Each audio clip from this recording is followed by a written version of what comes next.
अफगानिस्तान तो Russian forces वापस गईयां और उस तो बाद फिर तालिबान ने उत्थे कब्जा किया। तो तालिबान वास्ते भी बड़ी मुश्किल हुई। तालिबान ने पूरे अफगानिस्तान से कब्जा कर लिया, लेकिन वादी पंजशेर से कब्जा नहीं कर सकिया। भी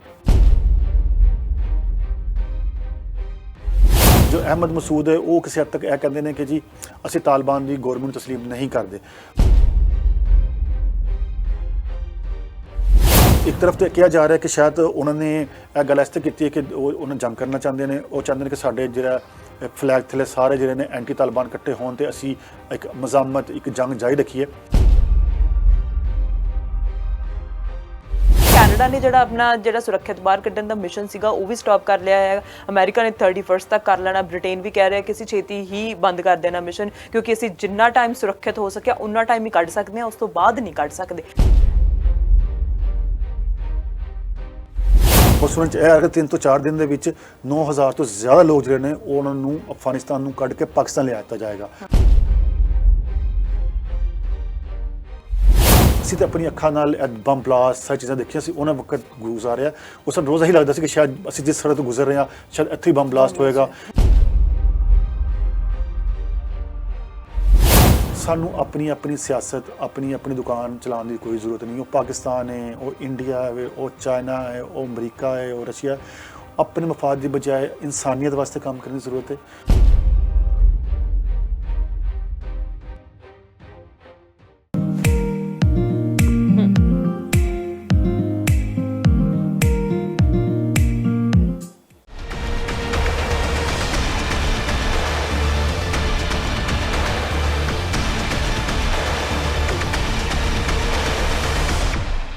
सत श्री अकाल, नमस्कार। तुसीं देख रहे हो साझा टीवी। मैं हाँ तुहाडे नाल अर्शदीप ते तुहाडा सारिਆਂ ਦਾ इस स्पैशल पेशकश ਦੇ ਵਿੱਚ स्वागत है, जिस ਵਿੱਚ ਅਸੀਂ अफगानिस्तान ਦੇ ਬਾਰੇ ਗੱਲ ਕਰਾਂਗੇ।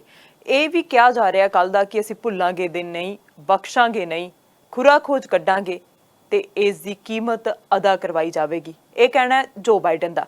ਜੋ ਬਾਈਡਨ ਨੇ ਬੰਬ ਧਮਾਕਿਆਂ ਤੋਂ ਬਾਅਦ ਜਦੋਂ ਅਸੀਂ ਦੇਖਿਆ ਕਿ 에ਅਰਪੋਰਟ ਦੇ ਉੱਤੇ ਬੰਬ ਧਮਾਕੇ ਹੋਏ ਨੇ, ਕਾਬੁਲ 에ਅਰਪੋਰਟ ਦੇ ਉੱਤੇ, ਤੇ ਉੱਥੇ ਅਮਰੀਕੀ ਸੈਨਿਕ ਵੀ ਮਾਰੇ ਗਏ ਨੇ, ਤਾਲਿਬਾਨ ਵੀ ਮਾਰੇ ਗਏ ਨੇ, ਤੇ ਹੋਰ ਬਹੁਤ ਸਾਰੇ ਲੋਕਾਂ ਦੀਆਂ ਮੌਤਾਂ ਹੋਈਆਂ ਨੇ, ਤੇ ਨਾਲ ਨਾਲ ਬਹੁਤ ਸਾਰੇ ਲੋਕ ਜਿਹੜੇ ਨੇ ਜ਼ਖਮੀ ਹੋਏ ਨੇ।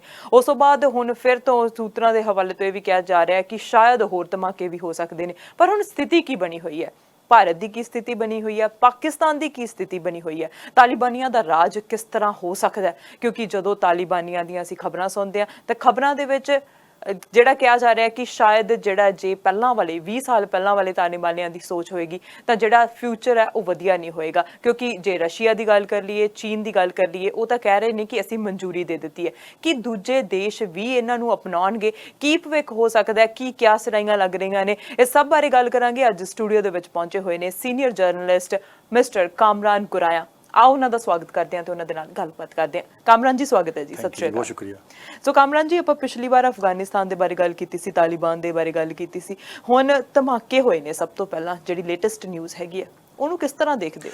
बेसिकली जी बहुत ही अफसोसनाक वाकया होया एयरपोर्ट ते काबल ते जिहड़े ने इन्ने इंसानां दी जानां गईयां ने। किसी भी दीन नाल किसी भी रिलीजन नाल तल्लक रखन, लेकिन इंसान ते इंसान है। 100+ लोग हुण तक मर चुके हैं और सैकड़ों ਜ਼ਖਮੀ ने।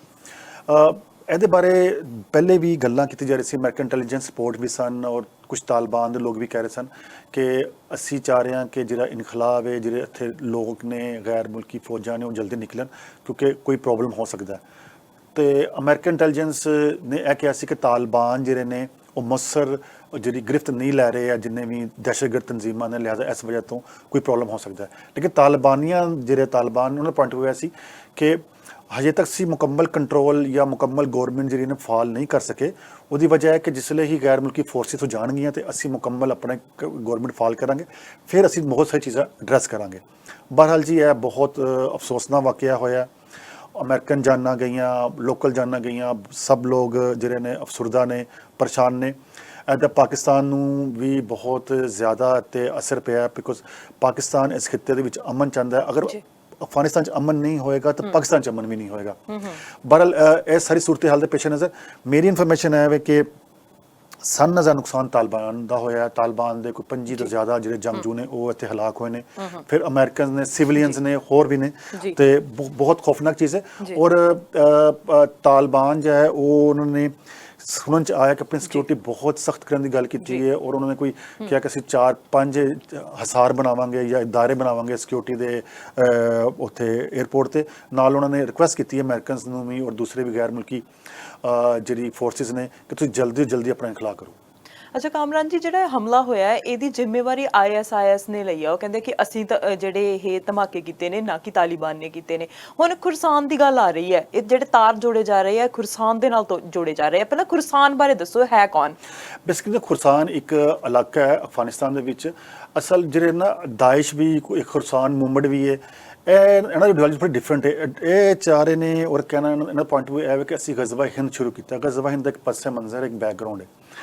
ਸਾਡੇ ਹੋਲੀ ਪ੍ਰੋਫਟ ਨੇ ਇੱਕ ਬਹੁਤ ਅਰਸਾ ਪਹਿਲੇ ਇੱਕ ਪੇਸ਼ੀਨਗੋਈ ਕੀਤੀ ਸੀ ਕਿ ਉਹਨਾਂ ਨੇ ਕਿਹਾ ਸੀ ਕਿ ਨਾ ਇੱਕ ਇੱਥੇ ਵਾਰ ਹੋਏਗੀ ਗਜ਼ਵਾ ਹਿੰਦ ਔਰ ਉਹਦੇ ਬਾਰੇ ਬਹੁਤ ਸਾਰੇ ਇਸਲਾਮਿਕ ਸਕਾਲਰ ਨੇ ਵੀ ਉੱਤੇ ਬੜੀ ਗੱਲ ਕੀਤੀ ਹੈ। ਇਹ ਉਸੇ ਪੱਸੇ ਮੰਜ਼ਰ ਨੂੰ ਲੈ ਕੇ ਚੱਲਦੇ, ਲੇਕਿਨ ਇਹ ਮਤਲਬ ਲੋਕਾਂ ਨੂੰ ਗੁੰਮਰਾਹ ਕਰ ਰਹੇ ਨੇ, ਐਸੀ ਗੱਲ ਨਹੀਂ ਹੈ। ਇਹ ਕੋਈ ਐਸੀ ਇਸ਼ੂ ਨਹੀਂ ਹੈ। ਬੇਸਿਕਲੀ ਲੋਕਾਂ ਨੂੰ ਗੁੰਮਰਾਹ ਕਰਕੇ ਐਕਸਪਲਾਇਟ ਕਰਕੇ ਇਹ ਜਿਹੜੇ ਦਹਿਸ਼ਤਗਰਦ, ਮੈਂ ਦਹਿਸ਼ਤਗਰਦਾਂ ਨੂੰ ਕਹਾਂਗਾ ਜਿਹੜੇ ਇਨਸਾਨੀਅਤ ਨੂੰ ਮਾਰਦੇ ਨੇ, ਉਹ ਐਕਸਪਲਾਇਟ ਕਰਕੇ ਐਸਾ ਕੰਮ ਕਰ ਰਹੇ ਨੇ। ਖਰਸਾਨ ਇੱਕ ਏਰੀਆ ਅਫਗਾਨਿਸਤਾਨ ਦਾ ਔਰ ਖਰਸਾਨ ਮੂਵਮੈਂਟ ਤੌਰ 'ਤੇ ਵੀ ਇਹਨੂੰ ਲਿੱਤਾ ਜਾ ਰਿਹਾ ਵੇ। ਜਿਹੜਾ ਦਾਇਸ਼ ਜਿਹੜੀ ਹੈਗੀ ਹੈ, ਦਾਇਸ਼ ਜਿਹੜੀ ਹੈ ਉਹ ਵੀ ਇਹੀ ਆਈਡੀਓਲੋਜੀ ਲੈ ਕੇ ਜਾ ਰਹੀ ਹੈ। ਲੇਕਿਨ ਬੇਸਿਕਲੀ ਆਪਣੇ ਮਫਾਦਾਤ ਵਾਸਤੇ ਔਰ ਇੰਟਰਨੈਸ਼ਨਲ ਏਜੰਡੇ ਦੀ ਖਾਤਰ ਇਹ ਕੁਝ ਕਰਦੇ ਪਏ ਨੇ। ਇਹਦਾ ਉਸ ਸਾਡੇ ਹੋਲੀ ਪ੍ਰੋਫਟ ਦੀ ਜਿਹੜੀ ਉਹ ਹਦੀਸ ਹੈ ਉਹਨਾਂ ਕੋਈ ਤਾਲੁਕ ਨਹੀਂ ਹੈ। ਬਿਲਕੁਲ, ਜਿਵੇਂ ਤੁਸੀਂ ਕਿਹਾ ਕਿ ਇਹਦੇ ਨਾਲ ਕੋਈ ਤਾਲੁਕ ਨਹੀਂ ਹੈਗਾ, ਪਰ ਜੇ ISKP ਦੀ ਗੱਲ ਕਰੀਏ, ਕਹਿੰਦੇ ਆ ਕਿ ਅਸੀਂ ਇਹ ਹਮਲੇ ਕੀਤੇ ਆ, ਪਰ ਇਹਨਾਂ ਦਾ ਕੋਈ ਸਬੰਧ ਹੈਗਾ ਤਾਲਿਬਾਨੀਆਂ ਦੇ ਨਾਲ? ਬੇਸਿਕਲੀ ਜਿਹੜਾ ਅਫਗਾਨਿਸਤਾਨ ਦੇ ਵਿੱਚ ਇੱਕ ਸਭ ਤੋਂ ਵੱਡਾ ਇਸ਼ੂ ਇਹ ਆਇਆ ਸੀ ਕਿ ਜਿਸਲੇ ਰਸ਼ੀਆ ਤੋਂ ਵਾਪਸ ਗਿਆ ਸੀ ਉਸ ਤੋਂ ਬਾਅਦ ਨਾ ਇੱਥੇ ਬਹੁਤ ਸਾਰੇ ਗਰੁੱਪ ਸਨ। ਬੇਸਿਕਲੀ ਅਫਗਾਨਿਸਤਾਨ ਦੇ ਵਿੱਚ ਪ੍ਰੋਬਲਮ ਹੈ ਕਿ ਬਹੁਤ ਐਥਨਿਕਸ ਗਰੁੱਪਸ ਨੇ ਉੱਥੇ, ਟਰਾਈਬਸ ਨੇ। ਫਿਰ ਉੱਥੇ ਬਹੁਤ ਸਾਰੇ ਲੋਕਾਂ ਨੇ ਆਪਣੇ ਆਪਣੇ ਇਨਫਲੂਐਂਸ ਬਣਾਏ ਸਨ। ਅਲ ਕਾਇਦਾ ਉੱਥੇ ਰਿਹਾ, ਫਿਰ ਉਸ ਤੋਂ ਬਾਅਦ ਦਾਇਸ਼ ਉੱਥੇ ਆ ਗਿਆ, ਖਰਸਾਨ ਮੂਵਮੈਂਟ ਆ ਗਈ। ਜੋ ਤਾਲਿਬਾਨ ਨੇ ਨਾ ਉਹਨਾਂ ਨੇ ਆਪਣੇ ਆਪ ਨੂੰ ਥੋੜਾ ਤੋਂ ਅਲੱਗ ਕਰਕੇ ਇਹ ਦੱਸਣ ਦੀ ਕੋਸ਼ਿਸ਼ ਕਰ ਰਿਹਾ ਹੈ ਕਿ ਅਸੀਂ ਸਿਰਫ ਪਿਓਰਲੀ ਆਪਣੀ ਇਸਲਾਮਿਕ ਸਟੇਟ ਵਾਸਤੇ, ਅਫਗਾਨਿਸਤਾਨ ਦੀ ਜੋ ਅਸਲ ਡੈਮੋਕ੍ਰੇਸੀ ਵਾਸਤੇ, ਆਪਣੇ ਮੁਲਕ ਵਾਸਤੇ ਜੰਗ ਲੜੀ ਹੈ। ਜਦ ਕਿ ਜਿਹੜੇ ਦਾਇਸ਼ ਹੋ ਗਿਆ, ਖਰਸਾਨ ਮੂਵਮੈਂਟ ਹੋ ਗਈ, ਅਲ ਕਾਇਦਾ ਹੋ ਗਿਆ, ਇਹ ਕਿਸੇ ਹੋਰ ਆਈਡੀਓਲੋਜੀ ਤੇ ਕੰਮ ਕਰਦੇ ਪਏ ਨੇ। ਉਹਨਾਂ ਦਾ ਮਕਸਦ ਅਫਗਾਨਿਸਤਾਨ ਨਹੀਂ ਹੈ, ਠੀਕ ਹੈ ਨਾ। ਇਸ ਵਜ੍ਹਾ ਤੇ ਤਾਲਿਬਾਨ ਨੇ ਜਿਹੜੇ ਅਮਰੀਕਾ ਨਾਲ ਉਹਨਾਂ ਦਾ ਐਗਰੀਮੈਂਟ ਹੋਇਆ ਸੀ ਜਾਂ ਗੱਲਬਾਤ ਹੋਈ ਸੀ ਜਾਂ ਗੱਲਬਾਤ ਹੋ ਰਹੀ ਹੈ, ਉਹ 'ਚ ਉਹਨਾਂ ਨਾਲ ਇਹ ਵੀ ਵਾਅਦਾ ਕੀਤਾ ਕਿ ਅਸੀਂ ਆਪਣੇ ਮੁਲਕ ਨੂੰ ਕਿਸੇ ਵਾਸਤੇ ਇਸਤੇਮਾਲ ਨਹੀਂ ਹੋਣ ਦਿਆਂਗੇ। ਔਰ ਉਹਨੇ ਬਾਰ-ਬਾਰ ਗੱਲ ਕਰਦੇ ਪਏ ਨੇ ਕੋਈ ਵੀ ਇੱਥੇ ਦਹਿਸ਼ਤਗਰਦ ਤਨਜ਼ੀਮ ਨੂੰ ਅਸੀਂ ਨਹੀਂ ਰਹਿਣ ਦਿਆਂਗੇ, ਖਾਹ ਉਹ ਪਾਕਿਸਤਾਨ ਦੇ ਖਿਲਾਫ ਹੈ, ਇੰਡੀਆ ਦੇ ਖਿਲਾਫ ਹੈ, ਅਮਰੀਕਾ ਦੇ ਖਿਲਾਫ, ਕਿਸੇ ਖਿਲਾਫ ਵੀ ਹੈ। ਲੇਕਿਨ ਤਾਲਿਬਾਨ ਵਾਸਤੇ ਮੁਸ਼ਕਿਲਾਤ ਇਹ ਨੇ, ਉਹ ਕਹਿ ਰਹੇ ਨੇ ਜਦੋਂ ਤੱਕ ਇੰਟਰਨੈਸ਼ਨਲ ਫੋਰਸਿਸ ਦਾ ਇਨਖਲਾ ਨਹੀਂ ਹੋਏਗਾ ਇੱਥੋਂ ਨਹੀਂ ਜਾਣਗੀਆਂ। ਅਸੀਂ ਪ੍ਰੋਪਰ ਇੱਥੇ ਆਪਣੀ ਗਵਰਨਮੈਂਟ ਫਾਰਮ ਨਹੀਂ ਕਰ ਸਕਦੇ ਔਰ ਗਵਰਨਮੈਂਟ ਫਾਰਮ ਨਾ ਹੋਣ ਦੀ ਵਜ੍ਹਾ ਤੋਂ ਖਲਾਅ ਪੈਦਾ ਹੋ ਰਿਹਾ ਔਰ ਇਹ ਪ੍ਰੋਬਲਮਸ ਆ ਰਹੇ। ਜਿਵੇਂ ਤੁਸੀਂ ਕਿਹਾ ਕਿ ਗਵਰਨਮੈਂਟ ਨਹੀਂ ਬਣਾ ਪਾ ਰਹੇ, ਹੁਣ ਜੇ ਤਾਲਿਬਾਨ ਗਵਰਨਮੈਂਟ ਬਣਾਉਂਦੇ ਨੇ ਕਿ ਦੂਜੇ ਦੇਸ਼ਾਂ ਦੇ ਵੱਲੋਂ ਇਹਨਾਂ ਨੂੰ ਸਵੀਕਾਰਿਆ ਜਾਏਗਾ? ਕਿਉਂਕਿ ਜਦੋਂ ਪਾਕਿਸਤਾਨ ਦੀ ਗੱਲ ਕਰਦੇ ਹਾਂ, ਪਾਕਿਸਤਾਨ ਕਹਿੰਦਾ ਕਿ ਅਸੀਂ ਇੱਕ ਮੈਕੈਨਿਜ਼ਮ ਬਣਾ ਰਹੇ ਹੈਗੇ, ਕੀ ਹੈ ਉਹ? ਬੇਸਿਕਲੀ ਨਾ ਤਾਲਿਬਾਨ ਜਿਹੜਾ ਇਸ ਤਰ੍ਹਾਂ ਕੋਸ਼ਿਸ਼ਾਂ ਕਰਦੇ ਪਏ ਨੇ ਕਿ ਉਹ ਐਸੀ ਗਵਰਨਮੈਂਟ ਬਣਾਵਣ ਜਿਹੜੀ ਸਭ ਨੂੰ ਕਾਬਿਲ ਕਬੂਲ ਹੋਵੇ। ਉਹ ਕੋਸ਼ਿਸ਼ ਕਰਦੇ ਪਏ ਨੇ ਕਿ ਆਪਣੀ ਗਵਰਨਮੈਂਟ ਦੇ ਵਿੱਚ ਉਹ ਆਪਣੇ ਲੋਕਾਂ ਨੂੰ ਵੀ ਨਾਲ ਲੈ ਕੇ ਜੋੜਨ, ਨੋਟ ਓਨਲੀ ਪਖਤੂਨ ਬਲਕਿ ਤੁਰਕਮਾਨਿਸਤਾਨ ਦੇ ਜਿਹੜੇ ਉੱਥੇ ਲੋਕ ਰਹਿੰਦੇ ਨੇ, ਯਾਨੀ ਕਿ ਜਿਸ ਉਜ਼ਬੇਕ ਕਹਿੰਦੇ ਆ ਤੇ ਉਹਨੂੰ ਤਾਜਿਕਸ ਕਹਿੰਦੇ ਆ, ਹਜ਼ਾਰਾ ਕਮਿਊਨਿਟੀ ਕਹਿੰਦੇ ਆ, ਹੋਰ ਜਿਹੜੀ ਕਮਿਊਨਿਟੀਜ਼ ਨੇ ਉਹ ਸਭ ਤੋਂ ਮੁਸ਼ਤਰਕਾ ਉੱਥੇ ਗਵਰਨਮੈਂਟ ਬਣਾਉਣਾ ਚਾਹੁੰਦੇ ਨੇ। ਇਹੀ ਵਜ੍ਹਾ ਕਿ ਉਹਨਾਂ ਨੇ ਅਬਦੁੱਲਾ ਨਾਲ ਵੀ ਗੱਲ ਕਰਦੇ ਪਏ ਨੇ। ਉਹ ਤੁਸੀਂ ਕਹਿ ਲਓ ਕਿ ਦੋਸਤਮ ਗਰੁੱਪ ਦੇ ਲੋਕਾਂ ਨਾਲ ਵੀ ਗੱਲ ਕਰਦੇ ਪਏ ਨੇ, ਰੁਬਾਨੀ ਗਰੁੱਪ ਦੇ ਲੋਕਾਂ ਨਾਲ ਵੀ ਗੱਲ ਕਰਦੇ ਪਏ ਨੇ। ਮਤਲਬ ਉਸ ਤਮਾਮ ਜਿਹੜੇ ਮਕਾਤਬੇ ਫਿਕਰ ਕਹਿ ਲਓ ਜਾਂ ਤੁਸੀਂ ਕਹਿ ਲਓ ਜਿਤਨੇ ਵੀ ਉੱਥੇ ਪੈਸ਼ਨਸ ਨੇ, ਜਿੰਨੇ ਵੀ ਉੱਥੇ ਤੁਸੀਂ ਕਹਿ ਲਓ ਕਿ ਲੋਕ ਐਸੇ ਨੇ ਕਿ ਜਿਨ੍ਹਾਂ ਦੇ ਆਪਣੇ ਗਰੁੱਪਸ ਨੇ, ਐਥਨਿਕਸ ਗਰੁੱਪ ਨੇ, ਸਭ ਨਾਲ ਗੱਲ ਕਰਨਾ ਚਾਹੁੰਦੇ ਨੇ। ਉਹ ਚਾਹੁੰਦੇ ਕਿ ਨੈਸ਼ਨਲ ਕੰਸੈਂਸਸ ਗਵਰਨਮੈਂਟ ਜਿਹੜੀ ਇੱਥੇ ਬਣੇ, ਲੇਕਿਨ ਇਨਫਲੂਐਂਸ ਤਾਲਿਬਾਨ ਦਾ ਹੀ ਹੋਵੇ, ਸਾਡਾ ਇਨਫਲੂਐਂਸ ਹੋਵੇ। ਤਾਂ ਉਹ ਇਸ ਤਰ੍ਹਾਂ ਦੀ ਗਵਰਨਮੈਂਟ ਚਾਹ ਰਹੇ ਨੇ। ਇਸ ਵਾਲੇ ਨਾਲ ਉਹ ਮੇਰੀ ਇਨਫੋਰਮੇਸ਼ਨ ਦੇ ਮੁਤਾਬਿਕ ਬੈਰ ਚੈਨਲ ਉਹਨਾਂ ਦੀ ਡਿਪਲੋਮੇਸੀ ਅਮਰੀਕਾ ਨਾਲ ਵੀ ਜਾਰੀ ਹੈ, ਯੂਰਪੀਅਨ ਯੂਨੀਅਨ ਨਾਲ ਵੀ ਜਾਰੀ ਹੈ। ਚੀਨ ਤੇ ਉਹਨਾਂ ਦਾ ਵਫਦ ਗਿਆ ਸੀ, ਗੱਲਬਾਤ ਕਰਕੇ ਆਇਆ। ਰਸ਼ੀਆ ਨੂੰ ਵਫਦ ਗਿਆ ਸੀ, ਗੱਲਬਾਤ ਕਰਕੇ ਆਇਆ। ਪਾਕਿਸਤਾਨ ਦਾ ਵਫਦ ਉਹਨਾਂ ਨੇ ਭੇਜਿਆ, ਗੱਲਬਾਤ ਕਰਕੇ। ਬਲਕਿ ਨਾਰਦਰਨ ਅਲਾਇੰਸ ਜਿਹੜੇ ਤਾਲਿਬਾਨ ਦੇ ਮੁਖਾਲਫ ਨੇ ਉਹ ਵੀ ਚੰਦ ਰੋਜ਼ ਪਹਿਲੇ ਪਾਕਿਸਤਾਨ ਆਏ ਸਨ। ਉਹਨਾਂ ਨੇ ਵੀ ਪਾਕਿਸਤਾਨ ਨਾਲ ਗੱਲਬਾਤ ਕੀਤੀ ਹੈ ਕਿ ਤਾਲਿਬਾਨ ਦੇ ਸਾਡੇ ਦਰਮਿਆਨ ਤੁਸੀਂ ਕੋਈ ਬਾਤਚੀਤ ਸਿਲਸਿਲਾ ਸ਼ੁਰੂ ਕਰਾਓ ਜਾਂ ਤੁਸੀਂ ਫੈਸਿਲਿਟੇਟ ਸਾਨੂੰ ਕਰੋ। ਤਾਂ ਲਿਹਾਜ਼ਾ ਤਾਲਿਬਾਨ ਪੂਰੀ ਕੋਸ਼ਿਸ਼ ਕਰ ਰਿਹਾ ਕਿ ਇਸ ਦਫਾ ਉਹ ਐਸੀ ਗਵਰਨਮੈਂਟ ਫਾਰਮ ਕਰੇ ਜੋ ਦੁਨੀਆ ਵਾਸਤੇ ਕਾਬਿਲ ਕਬੂਲ ਹੋਵੇ।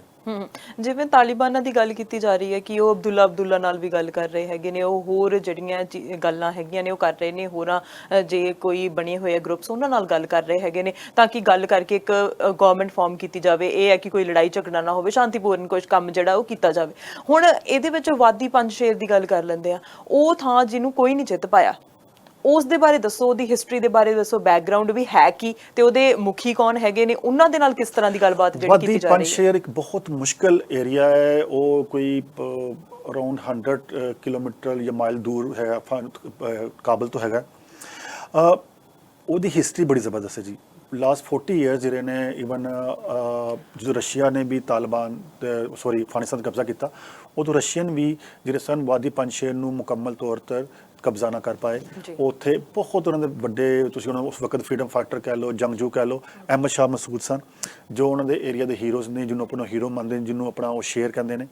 ਅਹਿਮਦ ਸ਼ਾਹ ਮਸੂਦ ਨੇ ਉਦੋਂ ਜਿਹੜਾ ਰਸ਼ੀਆ ਦੇ ਖਿਲਾਫ ਜੰਗ ਲੜੀ, ਅਮਰੀਕਾ ਨੇ ਉਹਨਾਂ ਨੂੰ ਸਪੋਰਟ ਕੀਤਾ ਔਰ ਉਹਨਾਂ ਨੇ ਬਹੁਤ ਜ਼ਿਆਦਾ ਨੁਕਸਾਨ ਪਹੁੰਚਾਇਆ। ਰਸ਼ੀਆ ਦੀ ਜਿੰਨੀ ਉੱਥੋਂ ਤੁਸੀਂ ਕਹਿ ਲਓ ਕਾਫਲੇ ਆਉਂਦੇ ਸਨ, ਫੌਜਾਂ ਆਉਂਦੀਆਂ ਸਨ, ਉਹਨੂੰ ਰਸਤੇ ਦੇ ਵਿੱਚ ਉਹ ਰੋਕਦੇ ਸੀ, ਉੱਥੇ ਉਹਨਾਂ ਨਾਲ ਲੜਦੇ ਸੀ, ਉਹਨਾਂ ਦੀ ਕੁਮਕ ਨੂੰ ਜਿਹਨੂੰ ਕਹਿੰਦੇ ਨੇ ਉਹਨੂੰ ਖਤਮ ਕਰਦੇ ਸੀ, ਬਹੁਤ ਨੁਕਸਾਨ ਪਹੁੰਚਾਉਂਦੇ ਸਨ ਕਾਬਲ ਪਹੁੰਚਣ ਤੱਕ ਉਹਨਾਂ ਨੂੰ।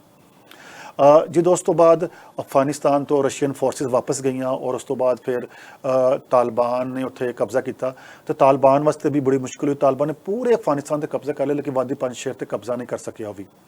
ਫਿਰ ਉਹਨਾਂ ਨੇ ਖਬਰਾਂ ਇਹ ਆਈਆਂ ਕਿ ਉਹਨਾਂ ਨੇ 2-3 ਬੰਦੇ ਭਜਵਾਏ, ਜਰਨਲਿਸਟ ਬਣਾ ਕਰ, ਪੱਤਰਕਾਰ ਬਣਾ ਕਰ, ਉਹਨਾਂ ਨੇ ਉੱਥੇ ਖੁਦਕੁਸ਼ ਹਮਲਾ ਕੀਤਾ ਤੇ ਉਹ ਅਹਿਮਦ ਸ਼ਾਹ ਮਸੂਦ ਨੂੰ ਹਲਾਕ ਕੀਤਾ, ਜਿਸ ਤੋਂ ਬਾਅਦ ਫਿਰ ਤਾਲਿਬਾਨ ਨੇ ਤਕਰੀਬਨ ਵਾਦੀ ਪੰਜਸ਼ੇਰ 'ਤੇ ਕਬਜ਼ਾ ਕਰਨ ਦੀ ਕੋਸ਼ਿਸ਼ ਕੀਤੀ, ਤਕਰੀਬਨ ਤੁਸੀਂ ਕਹਿ ਲਓ ਕਰ ਹੀ ਲਿਆ। ਲੇਕਿਨ ਇਨ ਦਾ ਮੇਨ ਵਾਈਲ ਫਿਰ 9/11 ਹੋ ਗਿਆ, 9/11 ਤੋਂ ਬਾਅਦ ਅਮਰੀਕਨ ਫੋਰਸਿਸ ਉੱਥੇ ਆਈਆਂ।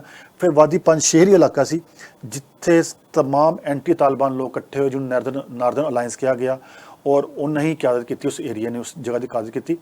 ਔਰ ਅਬਦੁੱਲਾ ਵੀ ਉਸੇ ਇਲਾਕੇ ਤੋਂ ਤਲਕ ਰੱਖਦੇ ਨੇ ਔਰ ਅੱਜ ਕੱਲ੍ਹ ਅਹਿਮਦ ਸ਼ਾਹ ਮਸੂਦ ਦੇ ਬੇਟੇ ਅਹਿਮਦ ਮਸੂਦ ਨੇ ਜਿਹੜੇ ਉੱਥੋਂ ਦੇ ਹੈੱਡ ਨੇ ਜਾਂ ਮੁਖੀਆ ਨੇ, ਔਰ ਅਬਦੁੱਲਾ ਕਿਹਾ ਜਾ ਰਿਹਾ ਉਹਨਾਂ ਦੇ ਨੁਮਾਇੰਦੇ ਨੇ। ਹੁਣ ਇਸ ਲਈ ਸੂਰਤ ਹਾਲ ਇਹ ਹੀ ਕਿ ਵਾਦੀ ਪੰਜਸ਼ੇਰ 'ਤੇ ਕੋਸ਼ਿਸ਼ ਕਰ ਰਿਹਾ ਕਿ ਤਾਲਿਬਾਨ ਉੱਥੇ ਕਬਜ਼ਾ ਕਰ ਲੈਣ, ਲੇਕਿਨ ਉੱਥੇ ਜੰਗ ਵੀ ਜਾਰੀ ਹੈ, ਲੇਕਿਨ ਸ਼ਦੀਦ ਮੁਜ਼ਾਮਤ ਉੱਥੇ ਹੋ ਰਹੀ ਹੈ ਔਰ ਇੰਨੀ ਆਸਾਨ ਨਹੀਂ ਹੋਏਗਾ ਤਾਲਿਬਾਨ ਵਾਸਤੇ ਉੱਤੇ ਕਬਜ਼ਾ ਕਰਨਾ। ਲੇਕਿਨ ਨਾਲ ਇਹ ਵੀ ਸੁਣਨ ਵਾਸਤੇ ਆ ਰਿਹਾ ਕਿ ਨਾਲ ਗੱਲਬਾਤ ਵੀ ਜਾਰੀ ਹੈ ਦੋਨੋਂ ਦਰਮਿਆਨ। ਅਹਿਮਦ ਮਸੂਦ ਜਿਹੜੇ ਨੇ ਉਹ ਤਾਲਿਬਾਨ ਦੇ ਲੋਕਾਂ ਨਾਲ ਗੱਲਬਾਤ ਵੀ ਕਰਦੇ ਪਏ ਨੇ, ਰਾਹੀਂ ਤੁਸੀਂ ਕਹਿ ਲਓ ਅਹਿਮਦ ਸ਼ਾਹ ਮਸੂਦ ਜਿਹੜਾ ਹੈ ਉਹ ਅਬਦੁੱਲਾ ਰਾਹੀਂ ਗੱਲਬਾਤ ਵੀ ਕਰਦੇ ਪਏ ਨੇ। ਖਬਰਾਂ ਇਹ ਵੀ ਆ ਰਹੀਆਂ ਨੇ ਕਿ ਮਕਸਦ ਲੜਾਈ ਔਰ ਗੱਲਬਾਤ ਕਰਨ ਦਾ ਇਹ ਹੈ ਕਿ ਆਪਸ 'ਚ ਕੋਈ ਐਸਾ ਰਸਤਾ ਬਣਾਇਆ ਜਾਏ ਦੋਨੋਂ ਵਾਸਤੇ ਕਾਬਲੇ ਕਬੂਲ ਹੋਏ। ਔਰ ਚੂँकि ਤਾਲਿਬਾਨ ਨੇ ਵੀ ਇਹ ਗੱਲ ਕਿਹਾ ਕਿ ਅਸੀਂ ਚਾਹੁੰਦੇ ਹਾਂ ਕਿ ਉਹ ਕੌਮੀ ਦਾਇਰੇ ਦੇ ਵਿੱਚ ਆਉਣ ਔਰ ਸਾਡੇ ਨਾਲ ਗੱਲਬਾਤ ਕਰਨ ਔਰ ਹੁਕੂਮਤ ਸ਼ਾਮਲ ਹੋਣ। ਲੇਕਿਨ ਜੋ ਅਹਿਮਦ ਮਸੂਦ ਹੈ ਉਹ ਕਿਸੇ ਹੱਦ ਤੱਕ ਇਹ ਕਹਿੰਦੇ ਨੇ ਕਿ ਜੀ ਅਸੀਂ ਤਾਲਿਬਾਨ ਦੀ ਗੌਰਮੈਂਟ ਨੂੰ ਤਸਲੀਮ ਨਹੀਂ ਕਰਦੇ। ਇੱਕ ਤਰਫ ਤੇ ਕਿਹਾ ਜਾ ਰਿਹਾ ਕਿ ਸ਼ਾਇਦ ਉਹਨਾਂ ਨੇ ਇਹ ਗੱਲ ਇਸ 'ਤੇ ਕੀਤੀ ਹੈ ਕਿ ਉਹਨਾਂ ਜੰਗ ਕਰਨਾ ਚਾਹੁੰਦੇ ਨੇ, ਉਹ ਚਾਹੁੰਦੇ ਨੇ ਕਿ ਸਾਡੇ ਜਿਹੜਾ ਫਲੈਗ ਥੱਲੇ ਸਾਰੇ ਜਿਹੜੇ ਨੇ ਐਂਟੀ ਤਾਲਿਬਾਨ ਇਕੱਠੇ ਹੋਣ ਤੇ ਅਸੀਂ ਇੱਕ ਮਜ਼ਾਮਤ, ਇੱਕ ਜੰਗ ਜਾਰੀ ਰੱਖੀਏ। ਨਾਲ ਇਹ ਵੀ ਕਿਹਾ ਜਾ ਰਿਹਾ ਕਿ ਸਿਰਫ ਇਹ ਇੱਕ ਸਿਆਸੀ ਜਿਹੜਾ ਤੌਰ ਤੇ ਜਿਹੜਾ ਦਬਾਅ ਵਧਾਇਆ ਜਾ ਰਿਹਾ, ਪ੍ਰੈਸ਼ਰ ਪਾਇਆ ਜਾ ਰਿਹਾ ਤਾਲਿਬਾਨ ਤੱਕ ਜ਼ਿਆਦਾ ਗੇਨ ਹਾਸਲ ਕੀਤਾ ਜਾਵੇ। ਲਿਹਾਜ਼ਾ ਮੁਖਤਲਿਫ ਖਬਰਾਂ ਆ ਰਹੀਆਂ ਨੇ, ਲੇਕਿਨ ਜੰਗ ਵੀ ਜਾਰੀ ਹੈ ਔਰ ਗੱਲਬਾਤ ਵੀ ਜਾਰੀ ਹੈ ਜੀ। ਲੇਕਿਨ ਮੈਂ ਨਾਲ ਥੋੜੀ ਹੋਰ ਵੀ ਇੱਥੇ ਗੱਲ ਕਰਾਂਗਾ ਕਿ ਵਾਦੀ ਜੀ ਪੰਜਸ਼ੇਰ ਹੈਗੀ ਹੈ, ਉਹ ਅਗਰ ਤਾਲਿਬਾਨ ਨੇ ਉੱਤੇ ਕਬਜ਼ਾ ਕਰ ਵੀ ਲਿਆ ਔਰ ਅਹਿਮਦ ਮਸੂਦ ਨਾਲ ਉਹਨਾਂ ਦੀ ਕੋਈ ਅੱਛੀ ਬਾਤਚੀਤ ਜਾਂ ਮਾਮਲਾ ਤੈਅ ਨਾ ਹੋਵੇ, ਲੇਕਿਨ ਮਸਲਾ ਜਾਰੀ ਰਹੇਗਾ, ਉੱਥੇ ਲੜਾਈ ਹੁੰਦੀ ਰਹੇਗੀ ਔਰ ਉਹ ਮਸਲਾ ਕਦੀ ਖਤਮ ਨਹੀਂ ਹੋਏਗਾ। ਲਿਹਾਜ਼ਾ ਬਿਹਤਰ ਇਹੀ ਹੈ ਕਿ ਗੱਲਬਾਤ ਕਰ ਬਾਤਚੀਤ ਨਾਲ ਹੀ ਸਾਰੇ ਮਸਲੇ ਹੱਲ ਕੀਤੇ ਜਾਣ, ਕਿਉਂਕਿ ਵਾਦੀ ਪੰਜਸ਼ੇਰ ਨੂੰ ਤੁਸੀਂ ਕਹਿ ਲਓ ਕਬਜ਼ਾ ਕਰਨਾ, ਉਹਨੂੰ ਜਿੱਤਣਾ ਮੇਰੇ ਖਿਆਲ ਦੇ ਮੁਤਾਬਿਕ ਬਹੁਤ ਹੀ ਮੁਸ਼ਕਿਲ ਅਮਲ ਹੋਏਗਾ ਤਾਲਿਬਾਨ ਵਾਸਤੇ।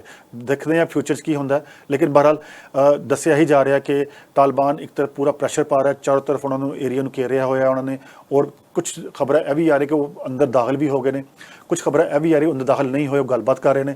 ਬਹਰਹਾਲ ਮਿਕਸ ਦੀ ਖਬਰ ਆ ਰਹੀ, ਲੇਕਿਨ 2-4 ਦਿਨਾਂ ਤੱਕ ਉਮੀਦ ਹੈ ਕਿਤੇ ਜਾ ਰਹੀ ਹੈ ਕਿ ਸ਼ਾਇਦ ਕੋਈ ਪੋਜ਼ਿਟਿਵ ਰਸਤਾ ਨਿਕਲੇ ਕਿ ਉਹ ਕੌਮੀ ਦਾਇਰੇ ਦੇ ਵਿੱਚ ਸ਼ਾਮਲ ਹੋਣ ਔਰ ਬਹਿ ਕੇ ਗੱਲਬਾਤ ਕਰਨ। ਕਾਮਰਾਨ ਜੀ, ਜਿੱਦਾਂ ਤੁਸੀਂ ਕਿਹਾ ਕਿ ਗੱਲਬਾਤ ਜਾਰੀ ਹੈਗੀ ਹੈ, ਚਾਹੇ ਉਹ ਵਾਦੀ ਪੰਜਸ਼ੇਰ ਦੀ ਗੱਲ ਕਰ ਲਈਏ, ਚਾਹੇ ਅਸੀਂ ਤਾਲਿਬਾਨਾਂ ਦੀ ਗੱਲ ਕਰ ਲਈਏ, ਜਾਂ ਤਾਲਿਬਾਨਾਂ ਦੀ ਰਸ਼ੀਆ ਦੇ ਨਾਲ ਆ, ਚਾਈਨਾ ਦੇ ਨਾਲ ਆ, ਅਮਰੀਕਾ ਦੇ ਨਾਲ ਆ, ਸੋ ਇਹ ਸਾਰੀਆਂ ਗੱਲਾਂ ਬਾਤਾਂ ਜਿਹੜੀਆਂ ਉਹ ਚੱਲਦੀਆਂ ਰਹਿਣਗੀਆਂ, ਕਿਉਂਕਿ ਇਹਦਾ ਭਵਿੱਖ ਹਜੇ ਸਾਨੂੰ ਫਿਊਚਰ ਹਜੇ ਪਤਾ ਲੱਗਣਾ ਕਿ ਫਿਊਚਰ ਕੀ ਹੋਊਗਾ। ਪਰ ਫਿਲਹਾਲ ਲੋਕ ਉੱਥੋਂ ਨਿਕਲਣ ਦੀ ਕੋਸ਼ਿਸ਼ ਕਰ ਰਹੇ ਹੈਗੇ ਨੇ, ਕਿਉਂਕਿ ਹੁਣ ਕੈਨੇਡਾ ਨੇ ਜਿਹੜਾ ਆਪਣਾ ਜਿਹੜਾ ਸੁਰੱਖਿਅਤ ਬਾਹਰ ਕੱਢਣ ਦਾ ਮਿਸ਼ਨ ਸੀਗਾ ਉਹ ਵੀ ਸਟਾਪ ਕਰ ਲਿਆ ਹੈ। ਅਮਰੀਕਾ ਨੇ 31 ਤੱਕ ਕਰ ਲੈਣਾ, ਬ੍ਰਿਟੇਨ ਵੀ ਕਹਿ ਰਿਹਾ ਕਿ ਅਸੀਂ ਛੇਤੀ ਹੀ ਬੰਦ ਕਰ ਦੇਣਾ ਮਿਸ਼ਨ, ਕਿਉਂਕਿ ਅਸੀਂ ਜਿੰਨਾ ਟਾਈਮ ਸੁਰੱਖਿਅਤ ਹੋ ਸਕਿਆ ਉਨਾ ਟਾਈਮ ਹੀ ਕੱਢ ਸਕਦੇ ਹਾਂ, ਉਸ ਤੋਂ ਬਾਅਦ ਨਹੀਂ ਕੱਢ ਸਕਦੇ, ਕਿਉਂਕਿ ਉਹ ਵੀ ਮੰਨਦੇ ਆ ਕਿ ਸ਼ਾਇਦ ਸੁਰੱਖਿਅਤ ਨਾ ਰਵੇ ਥੋੜੇ ਟਾਈਮ ਬਾਅਦ, ਕਿਉਂਕਿ ਹੋਰ ਬੰਬ ਬਲਾਸਟ ਦੀਆਂ ਗੱਲਾਂ ਵੀ ਕੀਤੀਆਂ ਜਾ ਰਹੀਆਂ ਨੇ ਕਿ ਸ਼ਾਇਦ ਹੋ ਸਕਦਾ ਹੋਰ ਬਲਾਸਟ ਵੀ ਹੋ ਜਾਣ, ਕਿਉਂਕਿ ਆਲਰੇਡੀ 3 ਜਿਹੜੇ ਬਲਾਸਟ ਅਸੀਂ ਪਿਛਲੇ ਪਾਸਟ ਦਿਨਾਂ ਦੇ ਵਿੱਚ ਦੇਖ ਚੁੱਕੇ ਹਾਂ।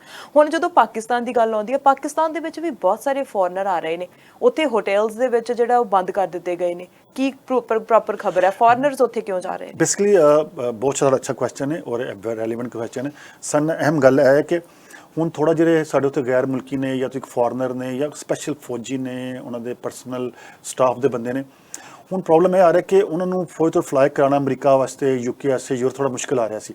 ਤੇ ਪਾਕਿਸਤਾਨ ਨੇ ਆਫਰ ਕੀਤਾ ਕਿ ਤੁਸੀਂ ਇਹਨਾਂ ਨੂੰ ਤੁਸੀਂ ਨਾ ਏਅਰਲਿਫਟ ਪਾਕਿਸਤਾਨ ਕਰ ਲਓ ਤੇ ਇੱਥੋਂ ਫਿਰ ਤੁਸੀਂ ਅੱਗੇ ਕਰ ਲਓ। ਹੁਣ ਹੋਇਆ ਇਹ ਵੀ ਕਿ ਮੇਰੀ ਇਨਫੋਰਮੇਸ਼ਨ ਆਇਆ ਨੇ ਕਿ ਇਸਲਾਮਾਬਾਦ ਤੇ ਕਰਾਚੀ ਦੇ ਵਿੱਚ 9000 ਤੋਂ ਜ਼ਿਆਦਾ ਜਿਹੜੇ ਫੋਰਨਰ ਨੇ, ਜਿਨ੍ਹਾਂ 'ਚ ਫੌਜੀ ਵੀ ਨੇ, 3-4 ਹਜ਼ਾਰ ਦੇ ਕਰੀਬ ਫੌਜੀ ਨੇ, 3000 ਪਲੱਸ ਫੌਜੀ ਨੇ, ਜਿਹੜੇ ਅਮਰੀਕਨ ਔਰ ਤੁਸੀਂ ਕਹਿ ਲਓ ਨੈਟੋ ਦੇ ਫੋਰਸਿਸ ਨੇ, ਉਹ ਪਾਕਿਸਤਾਨ ਦੇ ਵਿੱਚ ਆ ਗਈਆਂ ਨੇ ਜਾਂ ਆ ਰਹੀਆਂ ਨੇ। 21 ਦਿਨ ਵਾਸਤੇ ਇਸਲਾਮਾਬਾਦ ਦੇ ਹੋਟਲ ਜਿਹੜੇ ਨੇ ਉਹਨਾਂ ਨੂੰ ਜਿਹੜੇ ਪਾਕਿਸਤਾਨੀਆਂ ਸੇ ਬੰਦ ਕਰਤਾ ਗਿਆ ਔਰ ਤਮਾਮ ਫਾਰਨਰਸ ਨੂੰ ਉਠਾਏ ਜਾ ਰਹੇ ਨੇ। ਇਸੇ ਤਰੀਕਾ ਕਰਾਚੀ ਦੇ ਵਿੱਚ ਵੀ 2 ਵੀਕ ਵਾਸਤੇ ਤਮਾਮ ਜਿਹੜੇ ਫਾਰਨਰਸ ਵਾਸਤੇ ਹੋਟਲ ਖਾਲੀ ਕਰਾਤੇ ਗਏ ਨੇ, ਉੱਥੇ ਤਮਾਮ ਫਾਰਨਰ ਰੱਖੇ ਜਾ ਰਹੇ ਨੇ। ਔਰ ਸੁਣਨ 'ਚ ਇਹੀ ਆ ਰਿਹਾ ਕਿ ਅਮਰੀਕਾ ਤੇ ਔਰ ਯੂਰਪੀਅਨ ਯੂਨੀਅਨ ਦੀ, ਨੈਟੋ ਦੀ ਖੁਆਇਸ਼ ਹੈ ਕਿ ਅਸੀਂ 31 ਅਗਸਤ ਤੱਕ ਆਪਣੇ ਤਮਾਮ ਫੋਰਸਿਸ ਜਿਹੜੀਆਂ ਨੇ ਜਾਂ ਤਮਾਮ ਜਿਹੜੇ ਸਾਡੇ ਅਹਿਮ ਲੋਕ ਨੇ ਜਿਹੜੇ ਉੱਥੋਂ ਫੰਡਸ ਨੂੰ ਕੱਢ ਕੇ ਕਮ ਸੇ ਕਮ ਪਾਕਿਸਤਾਨ ਲੈ ਆਈਏ, ਫਿਰ ਪਾਕਿਸਤਾਨ ਤੋਂ ਅੱਗੇ ਉਹਨਾਂ ਨੂੰ ਏਅਰਲਿਫਟ ਆਪਣੇ ਮੁਲਕਾਂ 'ਚ ਕੀਤਾ ਜਾਵੇ। ਬਹਰਹਾਲ ਪਾਕਿਸਤਾਨ ਵਾਸਤੇ ਪਾਕਿਸਤਾਨ ਨੇ ਆਫਰ ਕੀਤਾ ਹੈ ਤਮਾਮ ਨੂੰ ਔਰ ਉਹਨਾਂ ਨੂੰ ਬੜਾ ਐਪਰੀਸ਼ੀਏਟ ਇਸ ਆਫਰ ਨੂੰ ਕੀਤਾ ਜਾ ਰਿਹਾ ਔਰ ਉੱਥੇ ਲੋਕ ਆ ਰਹੇ ਨੇ। ਹੁਣ ਥੋੜ੍ਹਾ ਜਿਹਾ ਪਾਕਿਸਤਾਨ ਵਾਸਤੇ ਵੀ ਮੁਸ਼ਕਿਲ ਇਹ ਹੋਇਆ ਕਿ ਪਾਕਿਸਤਾਨੀ ਸਿਕਿਉਰਿਟੀ ਉਹਨਾਂ ਦੀ ਕਰਨੀ ਪਏਗੀ ਔਰ ਸੁਣਨ 'ਚ ਇਹ ਆਇਆ ਕਿ ਪਾਕਿਸਤਾਨ ਨੇ ਹਾਈਲੀ ਸਿਕਿਉਰਿਟੀ ਵਾਸਤੇ ਰੈੱਡ ਅਲਰਟ ਜਾਰੀ ਕਰਤਾ ਗਿਆ। ਇਸਲਾਮਾਬਾਦ ਤਮਾਮ ਹੋਟਲ, ਤਮਾਮ ਏਰੀਆਜ਼ ਨੂੰ, ਕਰਾਚੀ ਨੂੰ ਵੀ ਉਹਨਾਂ ਨੇ ਹਾਈਲੀ ਸਿਕਿਉਰ ਏਰੀਆ ਕਰਾਰ ਦਿੱਤਾ ਗਿਆ ਔਰ ਆਪਰੇਸ਼ਨਸ ਬੜੀ ਤੇਜ਼ੀ ਨਾਲ ਜਾਰੀ ਨੇ ਔਰ ਬਹੁਤ ਤੇਜ਼ੀ ਨਾਲ ਜਿਹੜੇ ਲੋਕ ਅਫਗਾਨਿਸਤਾਨ ਤੋਂ ਨੇ ਉਹ ਪਾਕਿਸਤਾਨ ਟਰੈਵਲ ਕਰ ਰਹੇ ਨੇ। ਔਰ ਸੁਣਨ 'ਚ ਇਹ ਆ ਕਿ 3 ਤੋਂ 4 ਦਿਨ ਦੇ ਵਿੱਚ 9000 ਤੋਂ ਜ਼ਿਆਦਾ ਲੋਕ ਜਿਹੜੇ ਨੇ ਉਹਨਾਂ ਨੂੰ ਅਫਗਾਨਿਸਤਾਨ ਨੂੰ ਕੱਢ ਕੇ ਪਾਕਿਸਤਾਨ ਲਿਆ ਦਿੱਤਾ ਜਾਏਗਾ ਔਰ ਉਸ ਤੋਂ ਬਾਅਦ ਫਿਰ ਪਾਕਿਸਤਾਨੀ ਇੰਟਰਨੈਸ਼ਨਲ ਏਅਰਲਾਈਨ ਜਿਹਨੂੰ ਬੈਨ ਕੀਤਾ ਗਿਆ ਸੀ ਯੂਰਪੀਅਨ ਯੂਨੀਅਨ ਵਾਸਤੇ ਔਰ ਯੂਕੇ ਵਾਸਤੇ, ਔਰ ਉਸੇ ਏਅਰਲਾਈਨ ਨੂੰ ਇਸਤੇਮਾਲ ਕੀਤਾ ਜਾ ਰਿਹਾ ਯੂਰਪ ਵਾਸਤੇ, ਆਪਣੇ ਲੋਕ ਲਿਜਾਣ ਵਾਸਤੇ, ਯੂਕੇ ਲਿਜਾਣ ਵਾਸਤੇ, ਹੋਰ ਮੁਲਕਾਂ ਲਿਜਾਣ ਵਾਸਤੇ। ਅਤੇ ਪਾਕਿਸਤਾਨੀ ਜਿਹੜੀ ਇੰਟਰਨੈਸ਼ਨਲ ਏਅਰਲਾਈਨ ਵੀ ਉਹ ਵੀ ਆਪਣੀ ਖੁਦਮਾਤ ਪੇਸ਼ ਕਰ ਰਹੀ ਹੈ ਸਾਰੀ ਸੂਰਤ ਹਾਲ ਵਿੱਚ ਔਰ ਪਾਕਿਸਤਾਨ ਨੇ ਵੀ ਬਤੌਰ ਤੁਸੀਂ ਕਹਿ ਲਓ ਹੋਸਟ ਜਿਹੜਾ ਵੈਲਕਮ ਕੀਤਾ ਕਿ ਤੁਸੀਂ ਸਾਡੇ ਇੱਥੋਂ ਆਓ, ਅਸੀਂ ਇੱਥੋਂ ਲੈ ਕੇ ਜਾਂਦੇ ਹਾਂ। ਦੇਖੋ ਜੀ, ਮੈਂ ਤੁਹਾਨੂੰ ਬੜੀ ਸਿੰਪਲ ਗੱਲ ਦੱਸਾਂ, ਅਫਗਾਨਿਸਤਾਨ ਦੀ ਜਿਹੜਾ ਪੀਸ ਹੈ ਨਾ ਉਹ ਪਾਕਿਸਤਾਨ ਦਾ ਪੀਸ ਹੈ। ਦੁਨੀਆ ਨੂੰ ਇਹ ਗੱਲ ਸਮਝਣੀ ਪਏਗੀ ਕਿ ਅਗਰ ਅਫਗਾਨਿਸਤਾਨ ਦੇ ਵਿੱਚ ਪੀਸ ਨਹੀਂ ਹੋਏਗਾ, ਪਾਕਿਸਤਾਨ 'ਚ ਪੀਸ ਨਹੀਂ ਹੋਏਗਾ। ਤੁਸੀਂ ਦੇਖਿਆ ਕਿ ਜਦੋਂ ਅਫਗਾਨਿਸਤਾਨ ਦੇ ਵਿੱਚ ਜੰਗ ਸੀ ਤਾਲਿਬਾਨ ਦੀ ਤੇ ਅਮਰੀਕਨ ਦੀ, ਤਾਂ ਖਾਲੀ ਅਫਗਾਨਿਸਤਾਨ ਨੁਕਸਾਨ ਨਹੀਂ ਹੋਇਆ, 60,000 ਪਾਕਿਸਤਾਨੀ ਵੀ ਜਿਹੜੇ ਨੇ ਇਨੋਸੈਂਟ ਪਾਕਿਸਤਾਨੀ ਉਹ ਵੀ ਮਰੇ ਨੇ ਬੰਬ ਬਲਾਸਟ ਨਾਲ, ਦਹਿਸ਼ਤਗਰਦੀ ਨਾਲ, ਤਮਾਮ ਚੀਜ਼ਾਂ ਨਾਲ। ਦੁਨੀਆ ਦੇ ਕਿਸੇ ਮੁਲਕ ਨੇ ਉਹ ਨੁਕਸਾਨ ਨਹੀਂ ਉਠਾਇਆ ਜਿਹੜਾ ਪਾਕਿਸਤਾਨ ਉਠਾਇਆ। ਪਾਕਿਸਤਾਨ ਦੀ ਜਿਹੜੀ ਇਕੋਨਮੀ ਹੈ ਉਹ ਬਹੁਤ ਜ਼ਿਆਦਾ ਉਹਨੂੰ ਨੁਕਸਾਨ ਹੋਇਆ, billions of dollars Pakistani economy ਦੇ ਵਿੱਚੋਂ ਗਏ, ਸਿਕਿਉਰਿਟੀ ਖਤਮ ਹੋਈ, ਸਾਡੇ ਮੁਲਕ ਕ੍ਰਿਕਟ ਜਿਹੜਾ ਬਰਬਾਦ ਹੋ ਗਿਆ, ਇੰਟਰਨੈਸ਼ਨਲ ਕ੍ਰਿਕਟ ਟੀਮਾਂ ਪਾਕਿਸਤਾਨ 'ਚ ਨਹੀਂ ਸੀ ਆਉਂਦੀਆਂ, ਸਾਡੇ ਮੁਲਕ 'ਚ ਕੋਈ ਬਿਜ਼ਨਸ ਇੰਟਰਨੈਸ਼ਨਲ ਕਮਿਊਨਿਟੀ ਨਹੀਂ ਸੀ ਆਉਂਦੀ। ਪਾਕਿਸਤਾਨ ਨੇ ਬਹੁਤ ਬੁਰਾ ਵਕਤ ਦੇਖਿਆ 2001 ਤੋਂ 2 ਤੋਂ ਲੈ ਕੇ ਤੁਸੀਂ ਕਹਿ ਲਓ 2011-12 ਵਜੇ ਤੱਕ। ਉਸ ਤੋਂ ਬਾਅਦ ਸਾਡੀ ਆਰਮ ਫੋਰਸਿਸ ਨੇ ਬੜੇ ਅੱਛੇ ਆਪਰੇਸ਼ਨਸ ਕੀਤੇ, ਉਹਨਾਂ ਨੇ ਸਵਾਦ ਆਪਰੇਸ਼ਨ ਕੀਤਾ, ਉਹਨਾਂ ਨੇ ਟਰਾਈਬਲ ਏਰੀਆਜ਼ ਆਪਰੇਸ਼ਨਸ ਕੀਤੇ ਔਰ ਬਹੁਤ ਉਹਨਾਂ ਨੇ ਉੱਥੋਂ ਮਾਰ ਭਗਾਇਆ ਦਹਿਸ਼ਤਗਰਦ। ਔਰ ਤੁਸੀਂ ਕਹਿ ਲਓ ਕਿ 2013 ਤੋਂ ਬਾਅਦ ਜਿਸਲੇ ਮੀਆਂ ਨਵਾਜ਼ ਦੀ ਗੌਰਮੈਂਟ ਆਈ, ਉਹਨਾਂ ਨੇ ਇੱਕ ਹੋਰ ਬੋਲਡ ਸਟੈਪ ਲਿੱਤਾ ਕਿ ਉਹਨਾਂ ਨੇ ਕਿਹਾ ਕਿ ਅਸੀਂ ਆਪਣੇ ਮੁਲਕ ਦੇ ਵਿੱਚ ਦਹਿਸ਼ਤਗਰਦੀ ਨੂੰ ਮੁਕੰਮਲ ਖਤਮ ਕਰਾਂਗੇ, ਸਾਡੇ ਵਾਸਤੇ ਕੋਈ ਗੁੱਡ ਕੋਈ ਬੈਡ ਤਾਲਿਬਾਨ ਨਹੀਂ ਹੈ, ਅਸੀਂ ਆਪਣੇ ਮੁਲਕ ਨੂੰ ਰੱਖਣ ਨਹੀਂ ਦਿਆਂਗੇ। ਉਹ ਬੜੀ ਕਾਮਯਾਬ ਪਾਲਿਸੀ ਹੋਈ, ਜਿਸ ਤੋਂ ਬਾਅਦ ਜਿਹੜਾ ਇੱਕ ਫੌਜੀ ਆਪਰੇਸ਼ਨ ਲਾਂਚ ਕੀਤਾ ਗਿਆ, ਜਨਰਲ ਰਹੀਲ ਸ਼ਰੀਫ ਨੇ ਉਹਨੂੰ ਲਾਂਚ ਕੀਤਾ, ਬਾਅਦ 'ਚ ਉਹਨਾਂ ਜਨਰਲ ਬਾਜਵਾ ਸਾਡੇ ਮੌਜੂਦਾ ਜੋ ਆਰਮੀ ਚੀਫ ਨੇ ਉਹਨਾਂ ਨੇ ਉਹਨੂੰ ਕੰਟੀਨਿਊ ਕੀਤਾ। ਉਸ ਤੋਂ ਬਾਅਦ ਤੋਂ ਦੇਖਣ ਤੋਂ ਇਹ ਆਇਆ ਕਿ ਪਾਕਿਸਤਾਨ ਦੇ ਵਿੱਚ 2013 ਤੋਂ ਲੈ ਕੇ 2018 ਜਾਂ ਹੁਣ ਤੱਕ ਵੀ ਜਿਹੜੇ ਖੁਦਕੁਸ਼ ਹਮਲੇ ਸਨ ਜਾਂ ਦਹਿਸ਼ਤਗਰਦੀ ਅਟੈਕ ਸਨ ਉਹ ਤਕਰੀਬਨ 95% ਖਤਮ ਹੋ ਗਏ। ਵਰਨਾ ਅਸੀਂ ਤੇ ਪੱਤਰਕਾਰ ਹਾਂ, ਜਰਨਲਿਸਟਾਂ ਸੀ ਤੇ ਸਾਰੀ ਉਮਰ ਜਰਨਲਿਜ਼ਮ ਕਰਦੇ ਰਹੇ ਹਾਂ।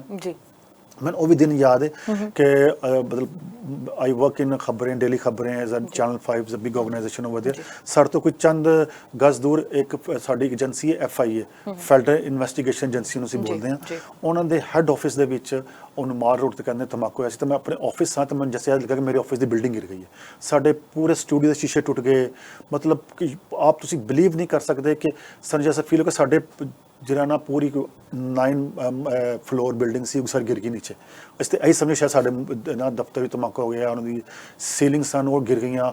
ਮਤਲਬ ਕਿ ਸਾਡੇ 2 ਐਂਕਰ ਟੀਵੀ ਪ੍ਰੋਗਰਾਮ ਕਰਦੇ ਪਏ ਸਨ, ਉਹ ਟੀਵੀ ਪ੍ਰੋਗਰਾਮ ਜਿਹੜਾ ਹੈ ਉਹ ਉਹਦੇ ਵਿੱਚ ਉਹਨਾਂ ਨੂੰ ਜ਼ਖਮੀ ਹੋ ਗਏ, ਉਹਨਾਂ ਸ਼ੀਸ਼ੇ ਲੱਗ ਗਏ। ਤਾਂ ਉਹ ਅੱਜ ਵੀ ਮੇਰੇ ਕੰਨਾਂ 'ਚ ਉਹ ਆਵਾਜ਼ਾਂ ਨੇ। ਇੱਕ ਹੋਰ ਮੈਂ ਤੁਹਾਨੂੰ ਯਾਦ ਕਰਾਵਾਂਗਾ, ਸਾਡਾ ISI ਦਾ ਦਫ਼ਤਰ ਸੀ, ਉਹ ਵੀ ਸਾਡੇ ਆਫਿਸ ਤੋਂ ਕੋਈ ਚੰਦ ਫਰਲਾਂਗ ਦੂਰ ਸੀ ਰਾਈਟ ਸਾਈਡ ਤੇ। ਜਦੋਂ ਉੱਥੇ ਧਮਾਕਾ ਹੋਇਆ ਉਦੋਂ ਵੀ ਇੰਝ ਹੋਇਆ ਕਿ ਸਾਡੇ ਪੂਰੇ ਦਫ਼ਤਰ ਦੇ ਸ਼ੀਸ਼ੇ ਟੁੱਟ ਗਏ ਔਰ ਬਹੁਤ ਨੁਕਸਾਨ ਹੋਇਆ ਉਦੋਂ ਵੀ। ਉਹ ਵੀ ਮੈਨੂੰ ਯਾਦ ਹੈ ਕਿੰਨੇ ਲੋਕ ਮਰੇ।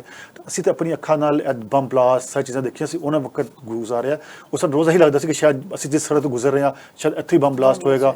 ਫਿਰ ਮੈਨੂੰ ਅੱਜ ਤੱਕ ਯਾਦ ਹੈ ਕਿ ਸਾਡੇ 3-4 ਪੁਲਿਸ ਦੇ ਵੱਡੇ ਆਫੀਸਰ ਸਨ, ਉਹ ਮਾਰ ਰੋਡ ਤੇ ਇੱਕ ਇਤਜਾਜੀ ਜਲੂਸ ਸੀ, ਉਹਨਾਂ ਵਾਸਤੇ ਮੁਜ਼ਾਕਰੇ ਨੂੰ ਉੱਥੇ ਆਏ, ਉੱਥੇ ਬੰਬ ਬਲਾਸਟ ਹੋ ਗਿਆ, ਉਹ ਉੱਥੇ ਕਾਫੀ ਸੇ ਲੋਕ ਸ਼ਹੀਦ ਹੋਏ। ਇਹ ਉਹ ਗੱਲਾਂ ਜੋ ਅਸੀਂ ਆਪਾਂ ਅੱਖਾਂ ਨਾਲ ਦੇਖੀਆਂ ਨੇ, ਕਿਸੇ ਤੋਂ ਸੁਣੀਆਂ ਨਹੀਂ। ਤੇ ਅਸੀਂ ਬੜਾ ਬੁਰਾ ਵਕਤ ਦੇਖਿਆ ਕਿ ਲੋਕ ਕਹਿੰਦੇ ਨੇ ਕਿ ਜੀ ਅਫਗਾਨਿਸਤਾਨ ਦੇ ਵਿੱਚ ਜਿਹੜੀ ਅਮਰੀਕਨ ਵਾਰ ਜਾਂ ਇੰਟਰਨੈਸ਼ਨਲ ਵਾਰ ਜਿਹੜੀ ਹੋਈ ਹੈ ਉਹਦੇ ਵਿੱਚ ਪਾਕਿਸਤਾਨ ਨੇ ਕੋਈ ਗੇਨ ਹਾਸਲ ਕੀਤਾ, ਪਾਕਿਸਤਾਨ ਨੂੰ ਪੈਸੇ ਮਿਲੇ ਨੇ। ਮੈਂ ਇਹ ਸਮਝਣਾ ਕਿ ਸਾਰਿਆਂ ਦਾ ਸੈਕਰੀਫਾਈਸ ਪਾਕਿਸਤਾਨੀ ਆਵਾਮ ਨੇ ਕੀਤਾ। ਹੋ ਸਕਦਾ ਕਿ ਪਾਕਿਸਤਾਨੀ ਗੌਰਮੈਂਟ ਨੂੰ ਕੋਈ ਡੋਨੇਸ਼ਨ, ਕੋਈ ਤੁਸੀਂ ਕਹਿ ਲਓ ਫੰਡਸ, ਕੋਈ ਗ੍ਰਾਂਟਸ ਮਿਲੀਆਂ ਹੋਣ, ਲੇਕਿਨ ਪਾਕਿਸਤਾਨੀ ਕੌਮ ਨੇ 60,000 ਜਾਨਾਂ ਜ਼ਾਇਆ ਕੀਤੀਆਂ ਨੇ। ਔਰ ਅਸੀਂ ਬਹੁਤ ਤੁਸੀਂ ਕਹਿ ਲਓ ਕਿ ਉਹ 10 ਸਾਲ ਮੈਨੂੰ ਯਾਦ ਪੈਂਦਾ ਕਿ ਅਸੀਂ 2002 ਤੋਂ ਲੈ ਕੇ 2012-13 ਸਾਲ ਉਹ ਟਾਈਮ ਅਸੀਂ ਉਹ ਦੇਖਿਆ ਕਿ ਜਦੋਂ ਸਾਨੂੰ ਇਹ ਸਮਝ ਨਹੀਂ ਸੀ ਸ਼ਾਇਦ ਅੱਜ ਘਰ ਬਾਹਰ ਜਾਵਾਂਗੇ ਕਿ ਸ਼ਾਇਦ ਸ਼ਾਮੀ ਘਰ ਜਾਵਾਂਗੇ। ਬਤੌਰ ਜਰਨਲਿਸਟ ਜਿਹੜਾ ਸਾਨੂੰ ਫੀਲ ਹੁੰਦਾ ਸੀ ਕਿ ਅਸੀਂ ਹਜੂਮ ਦੇ ਵਿੱਚ, ਰਿਪੋਰਟਿੰਗ ਦੇ ਵਿੱਚ, ਉਹਦੇ ਵਿੱਚ ਸੋ ਮੈਨੀ ਪ੍ਰੋਬਲਮਸ। ਲੇਕਿਨ ਬਹਰਹਾਲ ਉਹ ਵਕਤ ਗੁਜ਼ਰਿਆ, ਅੱਲਾ ਚੰਗਾ ਵਕਤ ਲੈ ਕੇ ਆਇਆ, ਹਾਲਾਤ ਬਦਲੇ। ਔਰ ਮੈਂ ਕਹਿੰਦਾ ਕਿ ਪਾਕਿਸਤਾਨੀ ਆਰਮੀ, ਪਾਕਿਸਤਾਨੀ ਜਿਹੜੀ ਫੋਰਸਿਸ ਨੇ ਉਹਨਾਂ ਨੇ ਜ਼ਬਰਦਸਤ ਕੰਮ ਕੀਤਾ। ਉਹਨਾਂ ਨੇ ਕੋਈ ਫਰਕ ਨਹੀਂ ਸਮਝਿਆ ਕੌਣ ਗਲਤ ਹੈ ਕੌਣ ਗਲਤ ਹੈ। ਸਾਡੇ ਮੁਲਕ ਦੇ ਵਿੱਚ ਦਹਿਸ਼ਤਗਰਦੀ ਖਤਮ ਹੋਣੀ ਚਾਹੀਦੀ ਹੈ। ਤੇ ਮੇਰਾ ਮੰਨਣਾ ਹੈ ਵੀ ਕਿ ਅਫਗਾਨਿਸਤਾਨ ਜਿਹੜਾ ਹੈ ਉਹਦੇ ਪੀਸ ਵਾਸਤੇ ਸਾਰੀ ਦੁਨੀਆ ਨੂੰ ਕੰਮ ਕਰਨ ਦੀ ਜ਼ਰੂਰਤ ਹੈ। ਸਾਨੂੰ ਆਪਣੀ ਸਿਆਸਤ, ਆਪਣੀ ਦੁਕਾਨ ਚਲਾਉਣ ਦੀ ਕੋਈ ਜ਼ਰੂਰਤ ਨਹੀਂ। ਉਹ ਪਾਕਿਸਤਾਨ ਹੈ, ਉਹ ਇੰਡੀਆ ਹੈ, ਉਹ ਚਾਈਨਾ ਹੈ, ਉਹ ਅਮਰੀਕਾ ਹੈ, ਉਹ ਰਸ਼ੀਆ। ਆਪਣੇ ਮਫਾਦ ਦੀ ਬਜਾਏ ਇਨਸਾਨੀਅਤ ਵਾਸਤੇ ਕੰਮ ਕਰਨ ਦੀ ਜ਼ਰੂਰਤ ਹੈ ਔਰ ਇਨਸਾਨੀਅਤ ਵਾਸਤੇ ਹੀ ਕੰਮ ਕਰਨਾ ਹੀ ਇਹੀ ਬਿਹਤਰ ਮੇਰੇ ਖਿਆਲ ਹੈ ਅਮਲ ਹੈ। ਕਾਮਰਾਨ ਜੀ, ਜਿੱਦਾਂ ਤੁਸੀਂ ਸਟੋਰੀ ਵੀ ਸਾਡੇ ਨਾਲ ਸ਼ੇਅਰ ਕੀਤੀ ਹੈ, ਖੁਦ ਦੀ ਸਟੋਰੀ ਵੀ ਸ਼ੇਅਰ ਕੀਤੀ ਹੈ ਕਿ ਅਸੀਂ ਵੀ ਆਪਣੇ ਆਪ ਉੱਤੇ ਹੰਡਾਇਆ, ਅਸੀਂ ਵੀ ਦੇਖਿਆ ਹੈ ਕਿ ਕਿਸ ਤਰ੍ਹਾਂ ਬੰਬ ਬਲਾਸਟ ਹੁੰਦੇ ਸੀ, ਸ਼ਾਮ ਨੂੰ ਪਤਾ ਨਹੀਂ ਘਰ ਜਾਣਾ ਕਿ ਨਹੀਂ ਜਾਣਾ।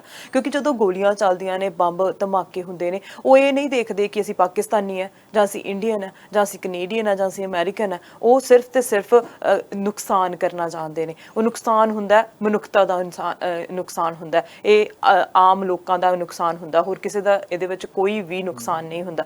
ਪਰ ਹੁਣ ਜਦੋਂ ਅਸੀਂ ਪਾਕਿਸਤਾਨ ਦੀ ਗੱਲ ਕਰ ਰਹੇ ਹੈਗੇ ਆ, ਜਿਵੇਂ ਲੋਕ ਬਹੁਤ ਸਾਰੇ ਕੁਐਸਚਨ ਉਠਾ ਰਹੇ ਹੈਗੇ ਨੇ ਕਿ ਪਾਕਿਸਤਾਨ ਇਹਦੇ 'ਚ ਖੁਸ਼ ਹੈ ਜਾਂ ਨਹੀਂ ਹੈ, ਤੁਸੀਂ ਇਹਦਾ ਵੀ ਬਖੂਬੀ ਜਵਾਬ ਦਿੱਤਾ ਕਿ ਪਾਕਿਸਤਾਨ ਵੀ ਇਹ ਚਾਹੁੰਦਾ ਕਿ ਅਮਨ ਹੋਵੇ, ਸ਼ਾਂਤੀ ਹੋਵੇ। ਹੁਣ ਪਾਕਿਸਤਾਨ ਤੇ ਭਾਰਤ ਦੀ ਗੱਲ ਕਰ ਲੈਂਦੇ ਆ। ਇਸ ਵਿਚਕਾਰ ਭਾਰਤ ਤੇ ਪਾਕਿਸਤਾਨ ਦੀ ਮੌਜੂਦਾ ਸਥਿਤੀ, ਰਿਲੇਸ਼ਨ ਦੀ ਗੱਲ ਕਰੀਏ, ਉਹ ਕਿਸ ਤਰਫ ਜਾਏਗਾ? ਕਿਉਂਕਿ ਜਦੋਂ ਭਾਰਤ ਦੀ ਗੱਲ ਆਉਂਦੀ ਹੈ, ਭਾਰਤ ਦਾ ਵੀ ਬਹੁਤ ਵੱਡਾ ਨਿਵੇਸ਼ ਅਫਗਾਨਿਸਤਾਨ ਦੇ ਵਿੱਚ ਹੈ। ਪਹਿਲਾਂ ਤਾਂ ਉਹਨਾਂ ਨੇ ਕਿਹਾ ਸੀ ਕਿ ਅਸੀਂ ਥੋੜਾ ਟਾਈਮ ਠਹਿਰ ਕੇ ਗੱਲ ਕਰਾਂਗੇ, ਅਜੇ ਅਸੀਂ ਗੱਲ ਨਹੀਂ ਕਰਾਂਗੇ। ਪਰ ਹੁਣ ਇੱਕ ਉਮੀਦ ਜਾਗੀ ਹੈ ਕਿ ਉਹਨਾਂ ਦੇ ਵੱਲੋਂ ਵੀ ਇੱਕ ਵਿੰਡੋ ਖੁੱਲੀ ਰੱਖੀ ਜਾ ਰਹੀ ਹੈ ਗੱਲਬਾਤ ਦੇ ਲਈ ਕਿ ਸ਼ਾਇਦ ਅਸੀਂ ਗੱਲਬਾਤ ਕਰ ਲਈਏ। ਫਿਰ ਉੱਥੇ ਭਾਰਤ ਨਾਲ ਸੰਬੰਧਿਤ ਹੈ, ਚਾਹੇ ਪਾਕਿਸਤਾਨ ਨਾਲ ਸੰਬੰਧਿਤ ਹੈ, ਇਤਿਹਾਸਿਕ ਤੇ ਧਾਰਮਿਕ ਸਥਾਨ ਵੀ ਹੈਗੇ ਨੇ ਉੱਥੇ। ਸੋ ਉਹਨਾਂ ਨੂੰ ਲੈ ਕੇ ਵੀ ਲੋਕ ਚਿੰਤਾ ਦੇ ਵਿੱਚ ਹੈਗੇ ਨੇ ਕਿ ਉਹਨਾਂ ਧਾਰਮਿਕ ਸਥਾਨਾਂ ਦਾ ਕੀ ਹੋਏਗਾ, ਕਿ ਉੱਥੇ ਲੋਕ ਆ ਜਾ ਸਕਣਗੇ, ਆਵਾਜਾਈ ਇੱਕ ਦੂਜੇ ਦੇਸ਼ਾਂ ਦੇ ਨਾਲ ਹੋਏਗੀ ਜਾਂ ਨਹੀਂ ਹੋਏਗੀ। ਰਿਲੇਸ਼ਨ ਜਿਹੜਾ ਭਾਰਤ ਪਾਕਿਸਤਾਨ ਦਾ ਜਾਂ ਅਫਗਾਨਿਸਤਾਨ ਦਾ, ਇਹ ਕਿੱਧਰ ਵੱਲ ਨੂੰ ਜਾ ਰਿਹਾ? ਤੁਸੀਂ ਬਹੁਤ ਸਾਰੇ ਸਵਾਲ ਇਕੱਠੇ ਕਰਤੇ ਨੇ, ਬਹਰਹਾਲ ਮੈਂ ਕੋਸ਼ਿਸ਼ ਕਰਾਂ ਸਭ ਦੇ ਜਵਾਬ ਦੇਣ ਦੀ। ਪਹਿਲੇ ਤਾਂ ਪਾਕਿਸਤਾਨ ਇੰਡੀਆ ਦੇ ਰਿਲੇਸ਼ਨ ਤੇ ਮੈਂ ਗੱਲ ਕਰਨਾ ਚਾਹੁੰਦਾ ਹਾਂ। ਦੇਖੋ, ਪਾਕਿਸਤਾਨ ਇੰਡੀਆ ਦੇ ਰਿਲੇਸ਼ਨ ਮੈਂ ਬਹੁਤ ਕਲੋਜ਼ਲੀ ਵੀ ਦੇਖਿਆ। ਮੈਂ 2004 ਮੁਸ਼ਰਫ ਜਦੋਂ ਸਾਡੇ ਪ੍ਰੈਜ਼ੀਡੈਂਟ ਗਏ ਸੀ ਇੰਡੀਆ, ਮੈਂ ਉਸ ਟੀਮ ਦਾ ਹਿੱਸਾ ਸਾਂ, ਮੈਂ ਇੰਡੀਆ ਗਿਆ ਸੀ। ਉਸ ਤੋਂ ਪਹਿਲੇ ਤੁਸੀਂ ਕਹਿ ਲਓ ਕਿ ਰਾਜੀਵ ਗਾਂਧੀ ਪਾਕਿਸਤਾਨ ਆਏ ਬੇਨਜ਼ੀਰ ਦੌਰ ਦੇ ਵਿੱਚ, ਅਟਲ ਬਿਹਾਰੀ ਵਾਜਪਾਈ ਆਏ ਨਵਾਜ਼ ਸ਼ਰੀਫ ਦੌਰ ਦੇ ਵਿੱਚ। ਉਸ ਤੋਂ ਬਾਅਦ ਜਨਰਲ ਮੁਸ਼ਰਫ ਸਾਹਿਬ ਜੇ ਗਏ ਉੱਥੇ ਉੱਥੇ ਇੰਡੀਆ ਗਏ, ਰਿਲੇਸ਼ਨ ਵਾਸਤੇ ਗੱਲਬਾਤ ਕਰਦੇ ਰਹੇ। ਫਿਰ ਵਾਜਪਾਈ ਆਏ ਸਾਹਿਬ ਤੋਂ ਬਾਅਦ ਮੋਦੀ ਸਾਹਿਬ ਆਏ ਪਾਕਿਸਤਾਨ ਦੇ ਵਿੱਚ। ਕਿਸੇ ਨਾ ਕਿਸੇ ਤਰੀਕੇ ਨਾਲ ਗੱਲਬਾਤ ਦੀ ਕੋਸ਼ਿਸ਼ ਹੁੰਦੀ ਰਹੀ ਹੈ। ਲੇਕਿਨ ਮੈਂ ਸਮਝਦਾ ਵਾਂ ਕਿ ਕੋਈ ਸਿੰਸੈਰਿਟੀ ਨਾਲ ਕੋਈ ਕੋਸ਼ਿਸ਼ ਨਹੀਂ ਹੁੰਦੀ ਕਿ ਸਿਰਫ ਤੁਸੀਂ ਕਹਿ ਲਓ ਕਿ ਤੁਸੀਂ ਗੋਂਗਲੋਂ ਤੋਂ ਮਿੱਟੀ ਝਾੜਨ ਵਾਸਤੇ ਹੀ, ਪੰਜਾਬੀ ਦੀ ਇੱਕ ਮੁਹਾਵਰਾ ਹੈ, ਇਹ ਅਸੀਂ ਕਰਦੇ ਰਹੇ ਹਾਂ ਕਿ ਸਿਰਫ ਆਪਣੇ ਦੇਸ਼ ਦੱਸਣ ਵਾਸਤੇ ਕਿ ਅਸੀਂ ਤਾਂ ਗੱਲਬਾਤ ਕਰਨਾ ਚਾਹੁੰਦੇ ਹਾਂ, ਲੇਕਿਨ ਉਹ ਅੱਗੇ ਰਿਸਪੌਂਸ ਪ੍ਰੋਪਰ ਨਹੀਂ ਮਿਲਦਾ। ਫਿਰ ਬਹਾਨੇ ਬਣਾ ਜਾਂਦੇ ਨੇ ਕਿ ਜੀ ਪਠਾਨਕੋਟ ਹੋ ਗਿਆ, ਬਾਲਾਕੋਟ ਹੋ ਗਿਆ, ਇੱਧਰ ਹੋ ਗਿਆ, ਉੱਧਰ ਹੋ ਗਿਆ। ਬਹਰਹਾਲ ਜੀ। ਮੈਂ ਇਸ ਬਾਰੇ ਕੋਈ ਡਿਟੇਲ ਗੱਲ ਕਰਨਾ ਨਹੀਂ ਚਾਹੁੰਦਾ, ਲੇਕਿਨ ਅਫਗਾਨਿਸਤਾਨ ਦੇ ਇਸ਼ੂ ਤੇ ਫਿਰ ਇੱਕ ਵਿੰਡੋ ਓਪਨ ਹੋਈ ਹੈ ਪਾਕਿਸਤਾਨ ਭਾਰਤ ਦੀ ਗੱਲਬਾਤ ਦੀ। ਦੇਖੋ ਇਹ ਉਹ ਹਾਲਾਤ ਨੇ ਕਿ ਇੰਡੀਆ ਨੂੰ ਇਹ ਗੱਲ ਸਮਝਣੀ ਪੈਣੀ ਹੈ ਕਿ ਮੈਂ ਮਤਲਬ ਇਸ ਗੱਲ ਨੂੰ ਬਹੁਤ ਆਪਣੇ ਤੁਸੀਂ ਨਾਜ਼ਰੀਨ ਨੂੰ ਵੀ ਇਹ ਗੱਲ ਦੱਸਣਾ ਚਾਹੁੰਦਾ ਵਾਂ ਕਿ ਭਾਰਤ ਨੂੰ ਤੇ ਪਾਕਿਸਤਾਨ ਨੂੰ ਇੱਕ ਦਫਾ ਫਿਰ ਮੌਕਾ ਮਿਲਿਆ ਕਿ ਉਹ ਬਹਿ ਕੇ ਟੇਬਲ ਤੇ ਗੱਲਬਾਤ ਕਰਨ।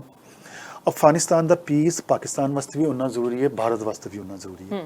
ਦੇਖੋ ਦਹਿਸ਼ਤਗਰਦੀ ਤੁਸੀਂ ਬਹੁਤ ਅੱਛੀ ਗੱਲ ਕਿ ਕਿਸੇ ਮਜ਼ਹਬ ਕਿਸੇ ਰਿਲੀਜਨਸ ਦਾ ਨਾਮ ਨਹੀਂ ਹੈ, ਇਨਸਾਨੀਅਤ ਤੇ ਅਟੈਕ ਹੈ, ਠੀਕ ਹੈ ਜੀ। ਉਹ ਅਟੈਕ ਇੰਡੀਆ 'ਚ ਹੋਵੇ, ਪਾਕਿਸਤਾਨ 'ਚ ਹੋਵੇ, ਅਫਗਾਨਿਸਤਾਨ 'ਚ ਹੋਵੇ, ਕਿਧਰੇ ਵੀ ਹੋਵੇ, ਅਸੀਂ ਮਜ਼ਮਤ ਕਰਨੇ ਆ।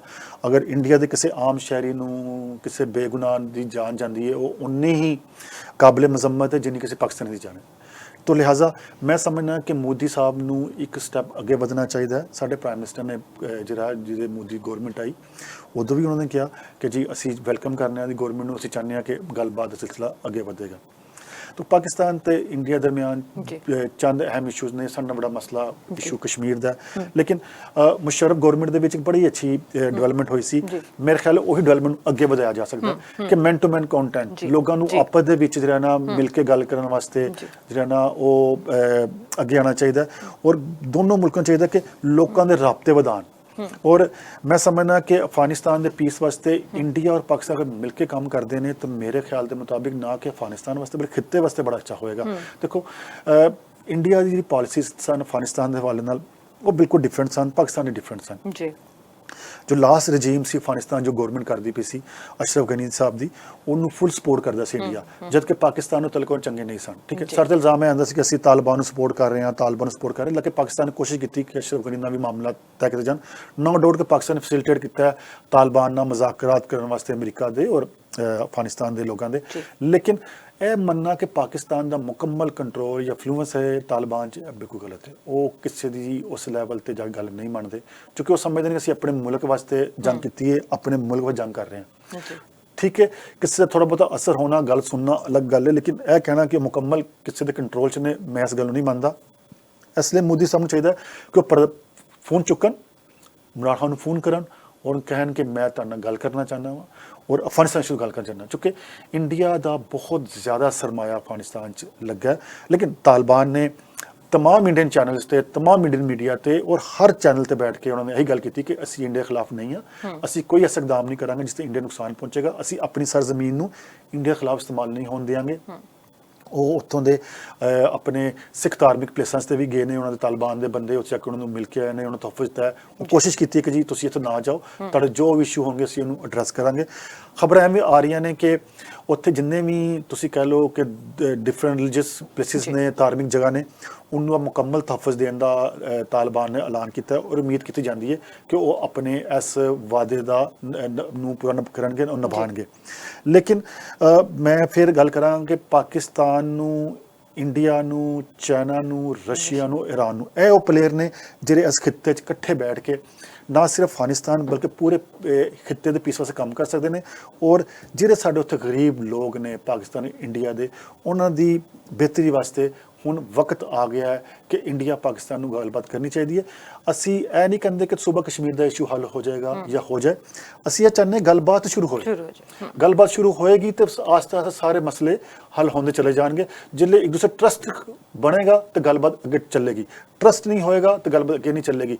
ਔਰ ਅਗਰ ਅਸੀਂ ਗੱਲਬਾਤ ਸ਼ੁਰੂ ਕਰੀਏ ਤਾਂ ਫਿਰ ਕਿਧਰੇ ਕੋਈ ਧਮਾਕਾ ਹੋ ਜਾਵੇ ਔਰ ਅਸੀਂ ਇਹ ਇਲਜ਼ਾਮ ਲਾ ਦਈਏ ਕਿ ਜੀ ਫਲਾਣੇ ਨੇ ਕੀਤਾ ਜਾਂ ਫਲਾਣੇ ਨੇ ਕੀਤਾ, ਇਹਦੀ ਬਜਾਏ ਅਸੀਂ ਉਹ ਧਮਾਕਾ ਆਇੰਦਾ ਨਾ ਹੋਵੇ ਉਹਦੇ ਵਾਸਤੇ ਇਕਦਾਮ ਕਰੀਏ, ਆਪਣੀ ਗੱਲਬਾਤ ਨੂੰ ਮਜ਼ੀਦ ਮਜ਼ਬੂਤ ਕਰੀਏ, ਨਾ ਕਿ ਤੋੜ ਦਈਏ। ਲਿਹਾਜ਼ਾ ਪਲੀਜ਼ ਮੇਰੀ ਰਿਕੁਐਸਟ ਹੈ अपनी कम्यूनिटी ਨੂੰ, जो इंडिया पाकिस्तान कम्यूनिटी ਇੱਥੇ ਵੀ ਉਹਨਾਂ ਦੀ ਰਿਕੁਐਸਟ ਵੀ ਉਹ ਵੀ ਜਿੰਨਾ ਉਹ ਆਪਣਾ ਪ੍ਰੈਸ਼ਰ ਪਾ ਸਕਦੇ ਆਪਣੀ ਗਵਰਨਮੈਂਟ ਦੇ ਪਾਣ ਕਿ ਦੋਨੋਂ ਮੁਲਕ ਟੇਬਲ ਤੇ ਬੈਠਣ, ਗੱਲਬਾਤ ਕਰਨ, ਕਿਉਂਕਿ ਗੱਲਬਾਤ ਹੀ ਵਾਹਿਦ ਰਾਸਤਾ ਹੈ ਅੱਗੇ ਨਿਕਲਣ ਦਾ, ਅੱਗੇ ਵਧਣ ਦਾ। ਨੈਗੋਸੀਏਸ਼ਨਸ ਜਿਹੜੀਆਂ ਨੇ ਹੋਣੀਆਂ ਚਾਹੀਦੀਆਂ ਨੇ, ਚਾਹੇ ਉਹ ਸਾਡੀ ਪਰਿਵਾਰਿਕ ਲੜਾਈ ਵੀ ਹੋਵੇ। ਉਹ ਕਹਿੰਦੇ ਹੁੰਦੇ ਗੱਲਬਾਤ ਕਰ ਲਓ, ਕਿਉਂਕਿ ਜੇ ਇੱਕ ਜਣਾ ਗੱਲ ਨਹੀਂ ਕਰੇਗਾ ਦੂਜਾ ਨਹੀਂ ਗੱਲ ਕਰੇਗਾ, ਉਹ ਅੰਤ ਨਹੀਂ ਹੁੰਦਾ ਕਿਸੇ ਲੜਾਈ ਦਾ। ਸੋ ਇਹ ਹੈ ਕਿ ਚਾਹੇ ਉਹ ਸਾਡੇ ਘਰ ਦੇ ਵਿੱਚ ਪੋਲਿਟਿਕਸ ਹੈ ਤੇ ਚਾਹੇ ਉਹ ਦੇਸ਼ਾਂ ਦੀ ਪੋਲਿਟਿਕਸ ਹੈ, ਗੱਲਬਾਤ ਇੱਕ ਜ਼ਰੀਆ ਹੋ ਸਕਦਾ ਸ਼ਾਂਤੀ ਦੇ ਨਾਲ, ਸ਼ਾਂਤੀ ਬਹਾਲੀ ਦੇ ਲਈ, ਕਿ ਸ਼ਾਂਤੀ ਹੋਵੇ, ਜਿੱਥੇ ਵੀ ਅਸੀਂ ਰਹੀਏ, ਜਿੱਥੇ ਵੀ ਲੋਕ ਰਹਿਣ, ਜਿਹੜੀ ਵੀ ਆਮ ਆਵਾਮ ਹੋਵੇ ਉਹ ਵਧੀਆ ਖੁਸ਼ਹਾਲ ਰਵੇ। ਸੋ ਉਸੇ ਲਈ ਗਵਰਨਮੈਂਟਸ ਦਾ ਰੋਲ ਹੁੰਦਾ ਇਹ ਡਿਸੀਜਨ ਲੈਣ ਦਾ ਕਿ ਉਹ ਇੱਕ ਦੂਜੇ ਦੇ ਨਾਲ ਜਿਹੜਾ ਰਾਬਤਾ ਕਾਇਮ ਕਰਨ।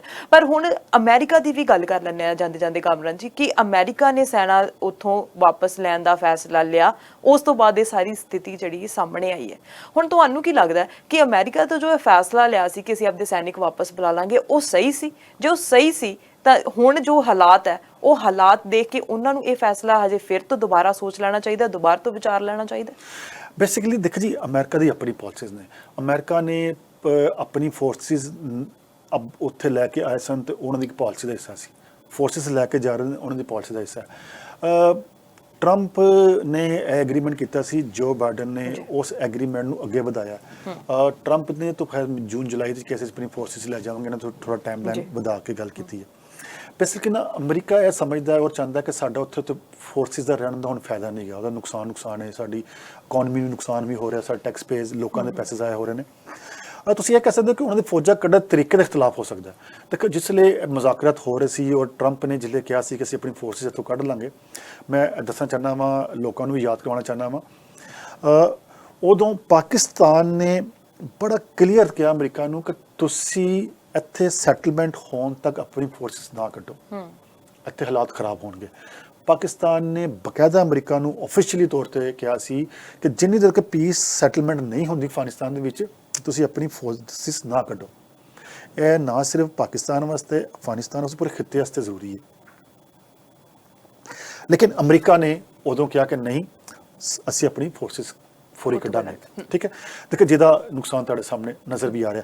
ਇਹ ਤੁਸੀਂ ਜ਼ਰੂਰ ਕਹਿ ਸਕਦੇ ਹੋ ਕਿ ਅਮਰੀਕਾ ਦੀ ਫੋਰਸਿਸ ਕੱਢਣ ਦਾ ਤਰੀਕਾ ਜਿਹੜਾ ਉੱਤੇ ਡਿਬੇਟ ਹੋ ਸਕਦੀ ਹੈ, ਗੱਲਬਾਤ ਹੋ ਸਕਦੀ ਹੈ ਕਿ ਉਹਨਾਂ ਨੂੰ ਫੋਰਸਿਸ ਕੱਢਣ ਵਾਸਤੇ ਕੋਈ ਜਾਮਿਆ ਪਲਾਨ, ਇੱਕ ਮੁਕੰਮਲ ਪਲੈਨਿੰਗ ਤੁਸੀਂ ਕਹਿ ਰਹੇ ਹੋ ਦੇਣੀ ਚਾਹੀਦੀ ਸੀ ਕਿ ਅਸੀਂ ਆਪਣੀ ਫੋਰਸਿਸ ਕੱਢਾਂਗੇ, ਲੇਕਿਨ ਨਾਲ ਨਾਲ ਅਸੀਂ ਜਿਹੜੇ ਇੱਥੇ ਜਿੰਨੀਆਂ ਵੀ ਹੈਗੇ ਨੇ ਗਰੁੱਪਸ ਨੇ ਉਹਨਾਂ ਦੇ ਦਰਮਿਆਨ ਬਾਤਚੀਤ ਨਾਲ ਇੱਕ ਕੰਸੈਂਸਸ ਗਵਰਨਮੈਂਟ ਵੀ ਨਾਲ ਬਣਾਵਾਂਗੇ।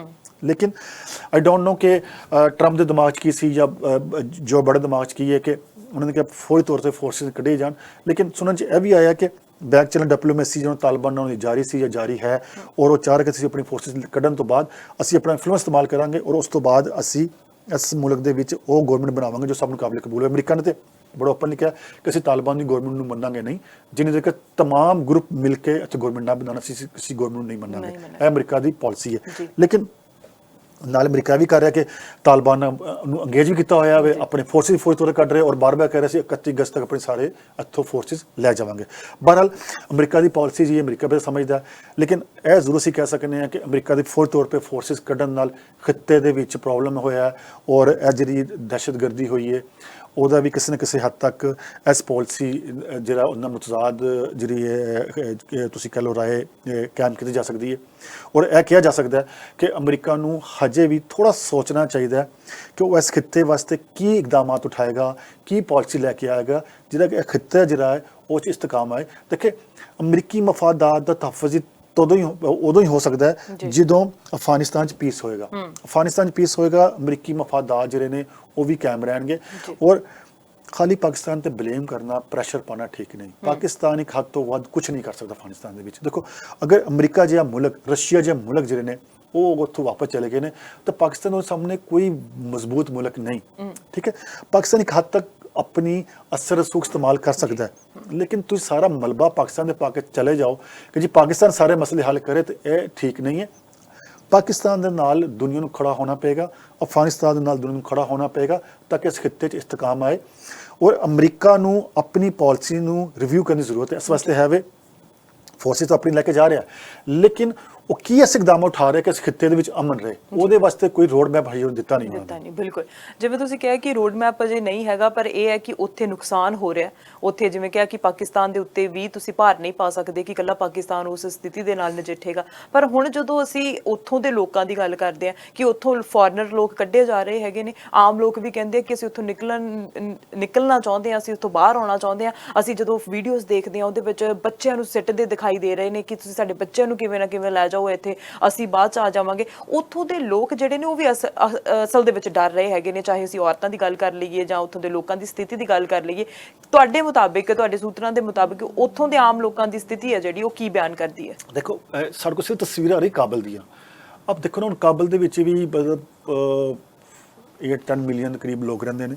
ਦੇਖੋ ਨਾ ਹੁਣ ਤੁਸੀਂ ਕਹਿ ਲਓ ਕਿ ਹਰ ਮੁਲਕ ਹਰ ਇਲਾਕੇ ਦੇ ਵਿੱਚ ਲੋਕਾਂ ਦੀ ਆਪਣੀ ਵਿਜ਼ਨ ਹੈ, ਆਪਣੀ ਸੋਚ ਹੈ, ਆਪਣੀ ਸਮਝ ਹੈ, ਲੇਕਿਨ ਮੈਜੋਰਟੀ ਨੂੰ ਹਰ ਚੀਜ਼ ਰਿਫਲੈਕਟ ਨਹੀਂ ਕਰਦੀ।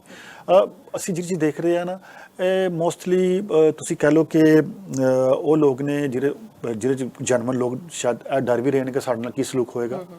ਕੁਝ ਲੋਕ ਉਹ ਨੇ ਜਿਨ੍ਹਾਂ ਨੇ ਐਂਟੀ ਤਾਲਿਬਾਨ ਉੱਥੇ ਰਜੀਮ ਨਾਲ ਗੱਲਬਾਤ ਕੀਤੀ, ਉਹਨਾਂ ਵਿੱਚ ਉਹਨਾਂ ਸਪੋਕਸਮੈਨ ਵੀ ਸਨ, ਉਹਨਾਂ ਦੀ ਫੋਰਸਿਸ ਦੇ ਤੁਸੀਂ ਕਹਿ ਲਓ ਕਿ ਇੰਟੈਲੀਜੈਂਸ ਲੋਕ ਵੀ ਹੋ ਸਕਦੇ ਸਨ, ਔਰ ਦੂਸਰੇ ਵੀ ਲੋਕ ਸਨ।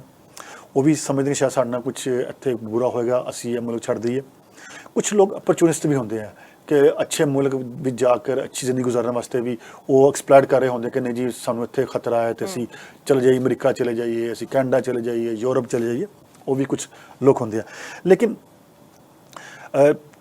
ਤੁਸੀਂ ਕਹਿ ਲਓ ਕਿ ਸਾਂਝੀ ਕੰਧ ਹੋਣ ਦੀ ਵਜ੍ਹਾ ਤੋਂ, ਬਾਰਡਰ ਸਾਂਝਾ ਹੋਣ ਦੀ ਵਜ੍ਹਾ ਤੋਂ ਜੋ ਸਾਡੇ ਕੋਲ ਇਨਫੋਰਮੇਸ਼ਨਸ ਆ ਰਹੀਆਂ, ਉਹਦੇ ਵਿੱਚ ਜਿਹੜੀ ਮੈਜੋਰਟੀ ਆਫ ਅਫਗਾਨੀ ਨੇ ਉਹ ਫਿਲਹਾਲ ਵੇਟ ਕਰ ਰਹੇ ਨੇ ਕਿ ਆਇੰਦਾ ਕੀ ਹੋਏਗਾ, ਆਇੰਦਾ ਕੀ ਹੋਣ ਜਾ ਰਿਹਾ ਔਰ ਸਾਡਾ ਫਿਊਚਰ ਕੀ ਹੋਏਗਾ। ਉਹਦੇ ਵਾਸਤੇ ਹਜੇ ਉਹ ਰਿਐਕਟ ਨਹੀਂ ਕਰ ਰਹੇ ਉਸ ਲੈਵਲ ਦਾ। ਉਹ ਕਹਿ ਰਹੇ ਨੇ ਟੇਕ ਟਾਈਮ ਲੈ ਰਹੇ ਨੇ। ਉਹ ਚਾਹੁੰਦੇ ਨੇ ਆਫਟਰ ਫਿਊ ਮੰਥ ਤੱਕ ਅਸੀਂ ਦੇਖੀਏ ਕਿ ਕੌਣ ਗਵਰਨਮੈਂਟ ਬਣਾ ਰਿਹਾ, ਤਾਲਿਬਾਨ ਕੀ ਕਰਨਗੇ, ਸਾਡੇ ਨਾਲ ਕੀ ਹੋਏਗਾ, ਦੈਨ ਦੇ ਰਿਐਕਟ। ਤੋ ਜਿਹੜੀ ਤੁਸੀਂ ਕਹਿ ਲਓ 90-95% ਉੱਥੋਂ ਦੀ ਜਨਤਾ ਹੈ, ਪਬਲਿਕ ਹੈ, ਉਹ ਖਾਮੋਸ਼ ਹੈ ਔਰ ਦੇਖ ਰਹੀ ਹੈ ਕਿ ਫਿਊਚਰ ਕਿਸ ਪਾਸੇ ਜਾ ਰਿਹਾ। ਉਸ ਹਿਸਾਬ ਨਾਲ ਉਹ ਜਿਹੜੀਆਂ ਗੱਲਬਾਤ ਕਰਨਗੇ। ਅਸੀਂ ਤੁਹਾਨੂੰ ਇੱਕ ਮਿਸਾਲ ਦਿੰਦਾ ਵਾਂ। 79 ਦੇ ਵਿੱਚ ਜਦੋਂ ਰਸ਼ੀਆ ਨੇ ਅਫਗਾਨਿਸਤਾਨ 'ਤੇ ਅਟੈਕ ਕੀਤਾ ਤਾਂ ਸਾਰਿਆਂ ਨਾਲੋਂ ਜ਼ਿਆਦਾ ਰੈਫਿਊਜੀ ਆਏ ਪਾਕਿਸਤਾਨ ਦੇ ਵਿੱਚ। ਤੁਸੀਂ ਕਹਿ ਲਓ ਕਿ 4-5 ਮਿਲੀਅਨ ਪਲੱਸ ਰੈਫਿਊਜੀ ਪਾਕਿਸਤਾਨ 'ਚ ਆਏ, ਜੋ ਕਿ ਵੱਧ ਕੇ ਫਿਰ 7 ਮਿਲੀਅਨ ਤੋਂ ਜ਼ਿਆਦਾ ਚਲੇ ਗਏ। ਨੰਬਰ 2 ਰੈਫਿਊਜੀ ਗਏ ਉੱਥੇ ਈਰਾਨ ਦੇ ਵਿੱਚ 2 ਮਿਲੀਅਨ ਦੇ ਕਰੀਬ, ਅਗਰ ਮੈਂ ਸਹੀ ਗੱਲ ਕਰ ਰਿਹਾ ਤੇ ਹੋਣਗੇ। ਉਹ ਸਾਰੇ ਰੈਫਿਊਜੀ ਅੱਜ ਤੱਕ ਅਫਗਾਨਿਸਤਾਨ ਤੋਂ ਪਾਕਿਸਤਾਨ 'ਚ ਹੀ ਨੇ, ਵਾਪਸ ਨਹੀਂ ਗਏ। ਠੀਕ ਹੈ। ਅੱਛਾ, ਤੁਸੀਂ ਇਹ ਸੋਚੋ ਕਿ ਅਗਰ ਅਫਗਾਨਿਸਤਾਨ ਦੇ ਐਡੇ ਬੁਰੇ ਹਾਲਾਤ ਹੋਣਗੇ ਜਾਂ ਹੈ ਤਾਂ ਸਾਰਿਆਂ ਨਾਲੋਂ ਜ਼ਿਆਦਾ ਪ੍ਰੈਸ਼ਰ ਪਾਕਿਸਤਾਨੀ ਬਾਰਡਰਸ 'ਤੇ ਪੈਣਾ ਚਾਹੀਦਾ ਤਾਂ ਕਿ ਸਾਰਿਆਂ ਨਾਲੋਂ ਜ਼ਿਆਦਾ ਲੋਕ ਉੱਧਰਲੇ ਪਾਸੇ ਆਉਣ। ਦੇਖੋ ਜਹਾਜ਼ਾਂ 'ਤੇ ਕਿੰਨੇ ਲੋਕ ਜਾ ਸਕਦੇ, ਏਅਰਪੋਰਟ 'ਤੇ ਕਿੰਨੇ ਬੰਦੇ ਜਾ ਸਕਦੇ, 1000, 2000, 3000, 5000, ਦੈਟਸ ਇਟ। ਲੇਕਿਨ ਅਫਗਾਨਿਸਤਾਨ ਪਾਕਿਸਤਾਨ ਦੇ ਵੀ ਜਗ੍ਹਾ ਜਗ੍ਹਾ ਬਾਰਡਰ ਨੇ ਨਾ, ਉੱਥੇ ਤਾਂ ਹਜ਼ਾਰਾਂ ਲੋਕ ਇੱਕ ਬਾਰਡਰ 'ਤੇ ਆ ਸਕਦੇ ਨੇ। ਅਗਰ ਉਹ ਸਮਝਦੇ ਨੇ ਕਿ ਇੰਨੇ ਹਾਲਾਤ ਖਰਾਬ ਨੇ ਤਾਂ ਪਾਕਿਸਤਾਨੀ ਬਾਰਡਰਾਂ 'ਤੇ ਤਾਂ ਰਸ਼ ਲੱਗੇ ਹੋਣ, ਉੱਥੇ ਤੇ ਦੁਨੀਆ ਜਮ੍ਹਾਂ ਹੋਈ ਹੋਵੇ, ਤੇ ਐਸਾ ਕੁਝ ਨਜ਼ਰ ਨਹੀਂ ਆ ਰਿਹਾ। ਐਸੇ ਤਰੀਕੇ ਨਾਲ ਤੁਸੀਂ ਦੇਖ ਲਓ ਕਿ ਇਰਾਨੀ ਬਾਰਡਰ 'ਤੇ ਉਸ ਲੈਵਲ ਦੇ ਕੋਈ ਪ੍ਰੈਸ਼ਰ ਨਜ਼ਰ ਨਹੀਂ ਆ ਰਿਹਾ। ਤਾਜਿਕ ਉਜ਼ਬਿਕ ਬਾਰਡਰ 'ਤੇ ਵੀ ਉਸ ਲੈਵਲ ਦਾ ਪ੍ਰੈਸ਼ਰ ਨਜ਼ਰ ਨਹੀਂ ਆ ਰਿਹਾ। ਅਗਰ ਇਹ ਬਾਰਡਰਾਂ ਦਾ ਪ੍ਰੈਸ਼ਰ ਨਜ਼ਰ ਨਹੀਂ ਆ ਰਿਹਾ, ਤੁਸੀਂ ਸਮਝ ਜਾਓ ਕਿ ਉੱਥੋਂ ਜਿਹੜੀ ਆਮ ਪਬਲਿਕ ਹੈ ਉਹ ਕਿਸੇ ਹੱਦ ਤੱਕ ਵੇਟ ਕਰ ਰਹੀ ਹੈ, ਦੇਖ ਰਹੀ ਹੈ ਕੀ ਹੋਣ ਜਾ ਰਿਹਾ। ਜਿਹੜਾ ਕਾਬਲ ਏਅਰਪੋਰਟ 'ਤੇ ਮਸਲਾ ਹੈ, ਉਹ ਮਸਲਾ ਇਹ ਹੈ ਕਿ ਉਹ ਲੋਕ ਜੋ ਚਾਹੁੰਦੇ ਨੇ ਕਿ ਅਸੀਂ ਚੰਗੇ ਮੁਲਕਾਂ 'ਚ ਚਲੇ ਜਾਈਏ, ਆਪਣੀ ਚੰਗੀ ਜ਼ਿੰਦਗੀ ਗੁਜ਼ਾਰ ਲਈਏ, ਉਹ ਮੈਜੋਰਟੀ ਹੋ ਸਕਦੇ ਨੇ। ਕਿਉਂਕਿ ਅਗਰ ਆਮ ਨਾਗਰਿਕ ਹੋਵੇ ਜਾਂ ਆਮ ਪਬਲਿਕ ਹੋਵੇ ਤੇ ਉਹ ਸਾਰਿਆਂ ਨਾਲੋਂ ਜ਼ਿਆਦਾ ਪ੍ਰੈਸ਼ਰ ਪਾਵੇ ਪਾਕਿਸਤਾਨੀ ਬਾਰਡਰ 'ਤੇ ਆ ਕੇ ਸਾਨੂੰ ਰਸਤਾ ਖੋਲ੍ਹੋ, ਅਸੀਂ ਪਾਕਿਸਤਾਨ ਜਾਣਾ ਹੈ। ਲਿਹਾਜ਼ਾ ਉੱਧਰ ਪ੍ਰੈਸ਼ਰ ਨਹੀਂ ਹੈ, ਤੇ ਲਿਹਾਜ਼ਾ ਤੁਸੀਂ ਇਹ ਕਹਿ ਸਕਦੇ ਹੋ ਉੱਥੋਂ ਦੇ ਜਿਹੜੀ ਮੈਜੋਰਟੀ ਲੋਕ ਨੇ ਉਹ ਵੇਟ ਕਰ ਰਹੇ ਨੇ, ਉਹ ਦੇਖ ਰਹੇ ਨੇ ਕਿ ਕਾਬਲ 'ਚ ਕੀ ਹੋਣ ਜਾ ਰਿਹਾ, ਉਸ ਤੋਂ ਬਾਅਦ ਸ਼ਾਇਦ ਆਪਣੇ ਫਿਊਚਰ ਦਾ ਫੈਸਲਾ ਕਰਨਗੇ। ਬਿਲਕੁਲ, ਸਾਨੂੰ ਇਹ ਦੇਖ ਲੈਣਾ ਚਾਹੀਦਾ ਕਿ ਦੂਜੇ ਪਾਸੇ ਦਾ ਕੋਈ ਨਾ, ਕਿਉਂਕਿ every coin has two sides. ਸਾਨੂੰ ਇੱਕ ਸਾਈਡ ਦਾ ਪਤਾ ਲੱਗਦਾ, ਦੂਜੀ ਸਾਈਡ ਵੀ ਸਾਨੂੰ ਦੇਖ ਲੈਣੀ ਜਿਹੜੀ ਚਾਹੀਦੀ ਹੈ। ਸੋ ਇਹ ਹੈ ਕਿ ਸਥਿਤੀ ਹੈ ਜਿਹੜੀ ਉਹ ਅੱਗੇ ਚੱਲ ਕੇ ਅਜੇ ਕਲੀਅਰ ਹੋਣੀ ਹੈ, ਪਰ ਅਜੇ ਜਿਹੜਾ ਹੈ ਉਹ ਹਜੇ ਫੌਜਾਂ ਪੂਰੀ ਤਰ੍ਹਾਂ ਨਿਕਲਣ ਦਾ ਵੀ ਇੰਤਜ਼ਾਰ ਹੋ ਰਿਹਾ, ਤਾਲਿਬਾਨੀਆਂ ਦੀ ਸਥਿਤੀ ਦਾ ਵੀ ਇੰਤਜ਼ਾਰ ਕੀਤਾ ਜਾ ਰਿਹਾ ਕਿ ਉਹਨਾਂ ਦੀ ਸਥਿਤੀ ਕਿਸ ਤਰ੍ਹਾਂ ਬਣੀ ਹੋਈ ਹੈ। ਸੋ ਇਹ ਹੈ ਕਿ ਹਜੇ ਬਹੁਤ ਕੁਝ ਹੋਣਾ ਬਾਕੀ ਹੈ। ਜੇ ਸਾਰੇ ਦੇਸ਼ ਰਲ ਕੇ ਇੱਕ ਡਿਸੀਜਨ ਲੈਂਦੇ ਆ ਤਾਂ ਫਿਰ ਕੋਈ ਜਿਹੜਾ ਫੈਸਲਾ ਆਵੇਗਾ। ਪਰ ਤੁਸੀਂ ਸਾਡੇ ਨਾਲ ਇਨਫੋਰਮੇਸ਼ਨ ਜਿਹੜੀ ਸ਼ੇਅਰ ਕਰਦੇ ਹੋ, ਪਿਛਲੇ ਐਪੀਸੋਡ ਦੇ ਵਿੱਚ ਵੀ ਤੁਸੀਂ ਸਾਡੇ ਨਾਲ ਇਨਫੋਰਮੇਸ਼ਨ ਸ਼ੇਅਰ ਕੀਤੀ ਤੇ ਡਿਫਰੈਂਟ ਇੱਕ ਤਸਵੀਰ ਜਿਹੜੀ ਉਹ ਪੇਸ਼ ਕਰਨ ਦੀ ਕੋਸ਼ਿਸ਼ ਕੀਤੀ। ਅੱਜ ਦੇ ਲਈ ਕੀ ਮੈਸੇਜ ਹੈ ਤੁਹਾਡਾ? ਮੇਰਾ ਅੱਜ ਲਈ ਬੜਾ ਸਿੰਪਲ ਜਿਹਾ ਮੈਸੇਜ ਹੈ। ਮੈਂ ਇਹ ਕਹਿਣਾ ਚਾਹਾਂਗਾ ਕਿ ਪੀਸ ਵਾਸਤੇ ਸਭ ਨੂੰ ਕੰਮ ਕਰਨ ਦੀ ਲੋੜ ਹੈ। ਉਹ ਪਾਕਿਸਤਾਨ ਹੈ, ਉਹ ਇੰਡੀਆ ਹੈ, ਉਹ ਅਮਰੀਕਾ ਹੈ, ਔਰ ਚਾਈਨਾ ਹੈ, ਉਹ ਰਸ਼ੀਆ ਹੈ, ਉਹ ईरान है। अपने मुल्की मफादात अपनी पॉलिसी तो हट के इंसानियत वास्ते सोचने की ज़रूरत है, आम आदमी वास्ते सोचने की ज़रूरत है और पीस वास्ते सोचने की ज़रूरत है। मैं एक जुमला कहना, अफगानिस्तान का पीस खिते का पीस है, अफगानिस्तान की तरक्की खिते की तरक्की है। देखो अफगानिस्तान पाकिस्तान गेटवे है ट्रेड का, सिल्क रूट है, इंडिया वास्ते भी रूट है, चाइना वास्ते भी रूट है, रशिया वास्ते भी रूट है। तो मैं ये चाहना वा कि अल्लाह ने एक अच्छी अपॉर्चुनिटी दी है। इस अपॉर्चुनिटी तो फायदा चुकना चाहिए इंडिया भी, पाकिस्तान भी, रशिया भी, चाइना भी और अमेरिका भी। और यह वक्त हुण आ गया कि सब नूं मिल जुल के ह्यूमैनिटी वास्ते, इंसानियत वास्ते काम करने की लोड़ है। लोगों की तुसीं कह लो कि तुसीं ये सोच लो कि अफगानिस्तान, पाकिस्तान, इंडिया कितनी गुरबत है, किन्ने उत्थे लोग जिहड़े ने वो सता गुरबत थल्ले रह रहे ने। ਅਸੀਂ ਵੈਪਨਸ ਤੇ ਪੈਸੇ ਜ਼ਾਇਆ ਕਰ ਰਹੇ ਹਾਂ, ਠੀਕ ਹੈ। ਅਸੀਂ ਉਹ ਪੈਸੇ ਰੋਟੀ ਵਾਸਤੇ, ਕੱਪੜੇ ਵਾਸਤੇ, ਮਕਾਨ ਵਾਸਤੇ ਵੀ ਖਰਚ ਕਰ ਸਕਦੇ ਹਾਂ, ਲੋਕ ਬੱਚਿਆਂ ਦੀ ਅੱਛੀ ਐਜੂਕੇਸ਼ਨ ਵਾਸਤੇ, ਹੈਲਥ ਵਾਸਤੇ ਵੀ ਖਰਚ ਕਰ ਸਕਦੇ ਹਾਂ। ਹੁਣ ਵਕਤ ਆ ਗਿਆ, ਦੇਖੋ ਅਫਗਾਨਿਸਤਾਨ ਦੀ ਜੰਗ ਨੇ ਇੱਕ ਸਬਕ ਸਿਖਾਇਆ ਕਿ ਬੰਦੂਕ ਨਾਲ, ਗੋਲੀ ਨਾਲ ਲੋਕਾਂ ਦੇ ਦਿਲ ਨਹੀਂ ਜਿੱਤੇ ਜਾ ਸਕਦੇ, ਪਿਆਰ ਨਾਲ, ਮੁਹੱਬਤ ਨਾਲ ਲੋਕਾਂ ਦੇ ਦਿਲ ਜਿੱਤੇ ਜਾ ਸਕਦੇ ਨੇ।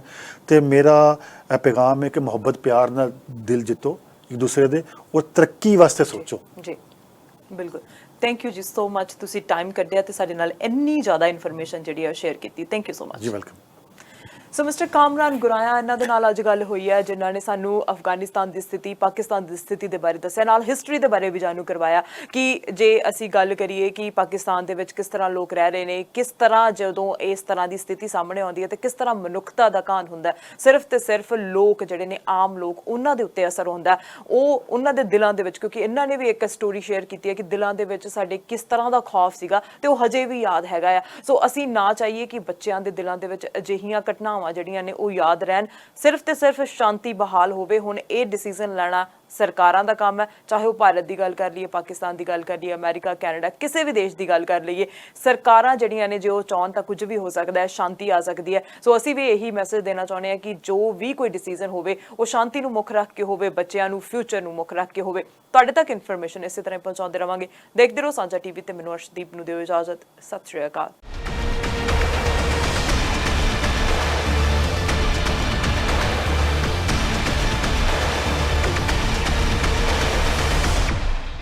Please subscribe our channel and press the bell icon ताकि कोई भी नवी अपडेट तुझे बिल्कुल भी मिस ना करो।